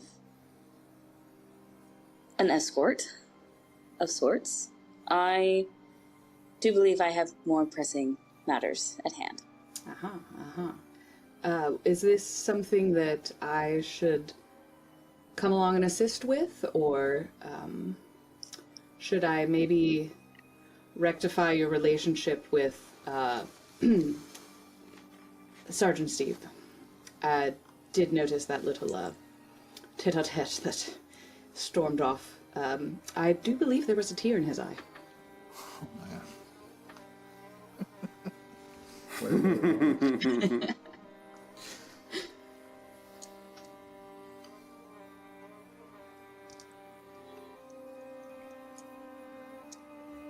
I'm afraid I do have to go speak with Sergeant Steve before worse matters to ensure that he can take care of the rest of our guardians. Ooh, there's a certain finality to that. It's about at this moment that the same gentleman that you saw before, who came up and grabbed the captain, he kind of breaks the stairs again, and he's looking around, and he catches Sergeant Ross's eye, the periphery sergeant. And he kind of walks hurriedly over to her and kind of whispers something in her ear. She gives a very slight nod, and she starts to look out into the crowd. And she locks onto Nettie. Oh, fuck. And she begins to make her Shit. She begins to make her way over to Nettie.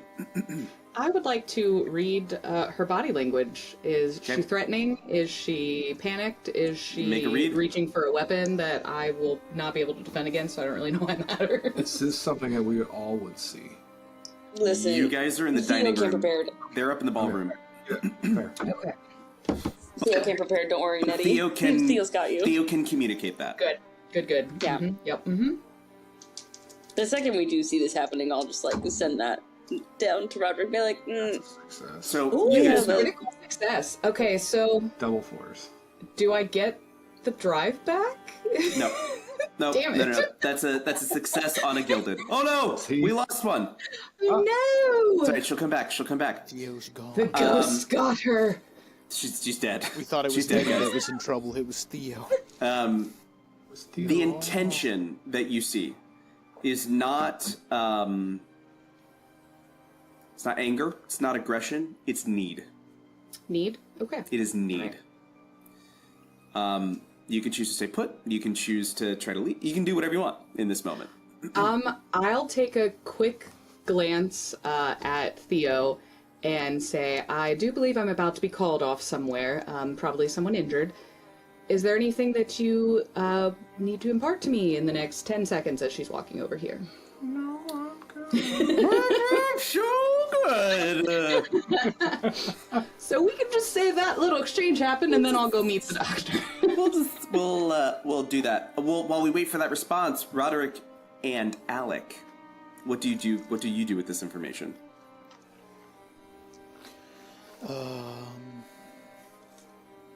The information about what's going on in the ballroom.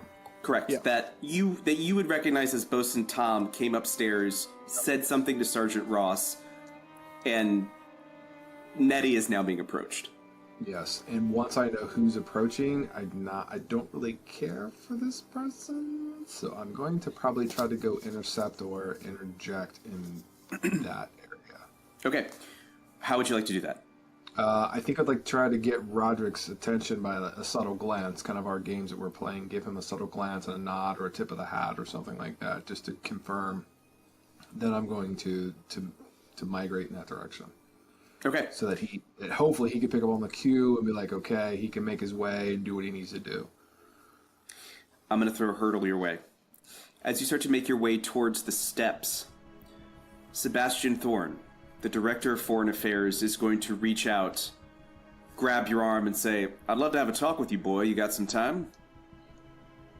Boy. Not now, is what I'm going to say, very stern, and probably more...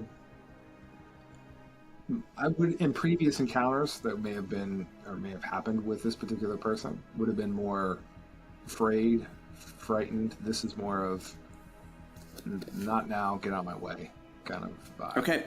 Go ahead and make a... I will let you make... How would you... Are you... I'll let you use sway, strike, or move as you try to pull away from him. I want to use sway, Okay. and I'm going to go ahead and spend a drive in it. Because I need this to work. Hey! Double twos. Double Okay. twos. Is We're going to the casino after this, bro, man. Like, You managed to break, it is. probably for the first time in your life, you pull away from him. With the strength I don't think he was prepared for. Been working out. And he kind of gets a little taken aback. Roderick, you see this. He gets a little taken aback in this moment. Roderick, what would you like to do in this moment?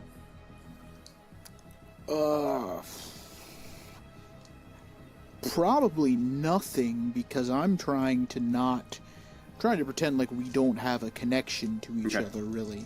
So just watch and make sure that my comrade is okay.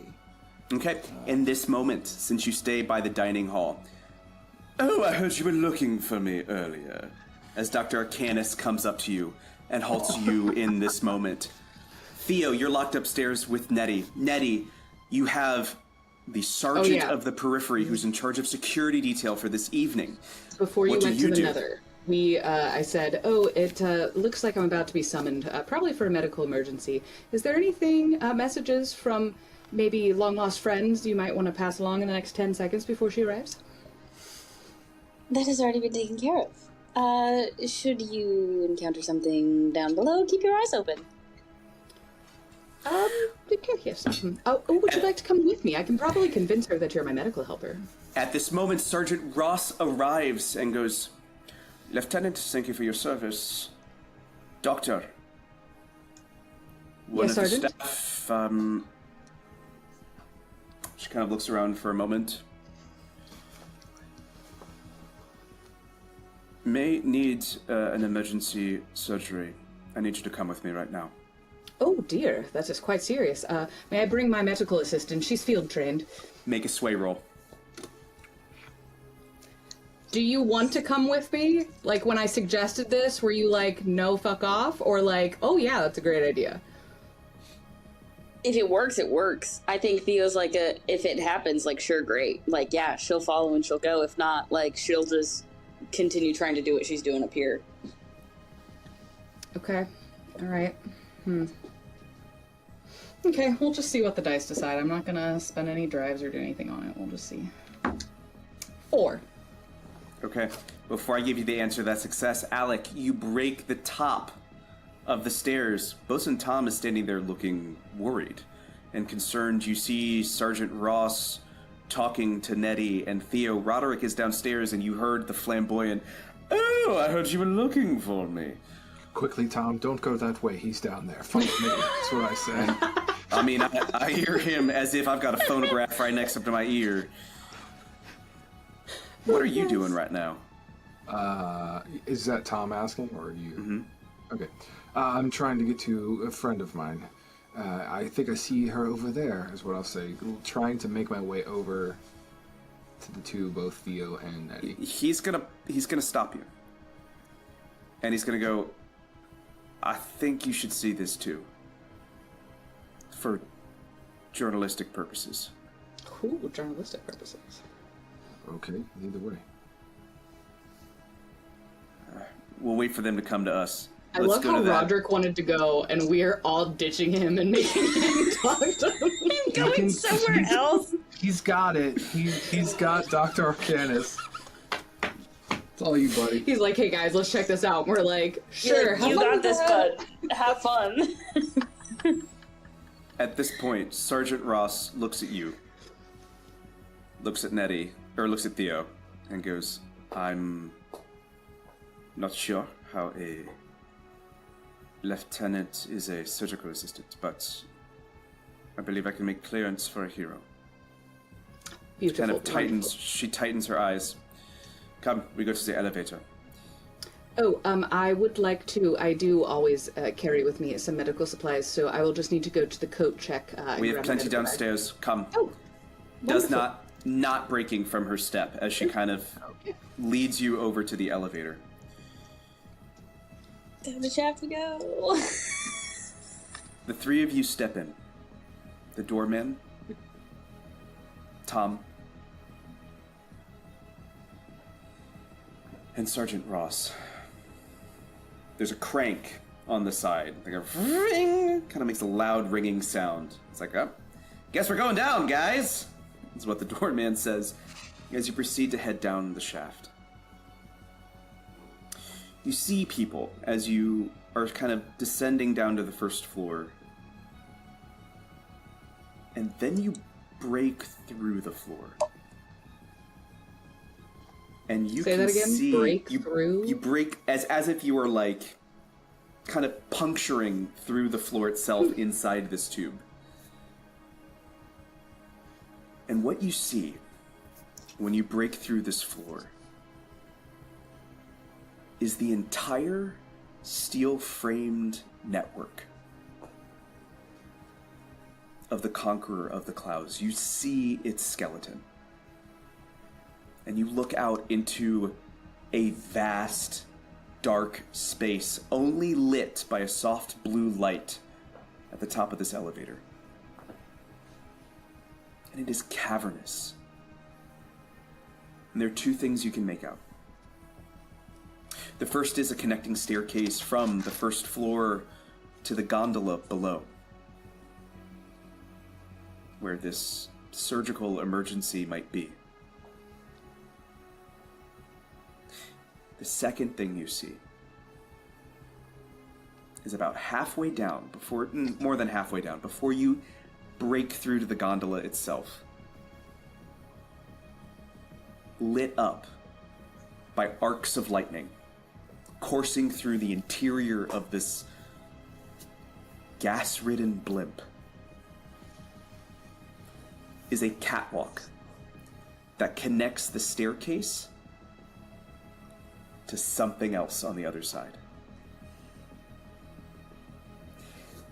And this is where we're going to roll credits for the evening. Oh my god! No! Thank you so much for joining us at Crit Eating Grin as we explore Candela Obscura. Amazing show. Let's roll those credits!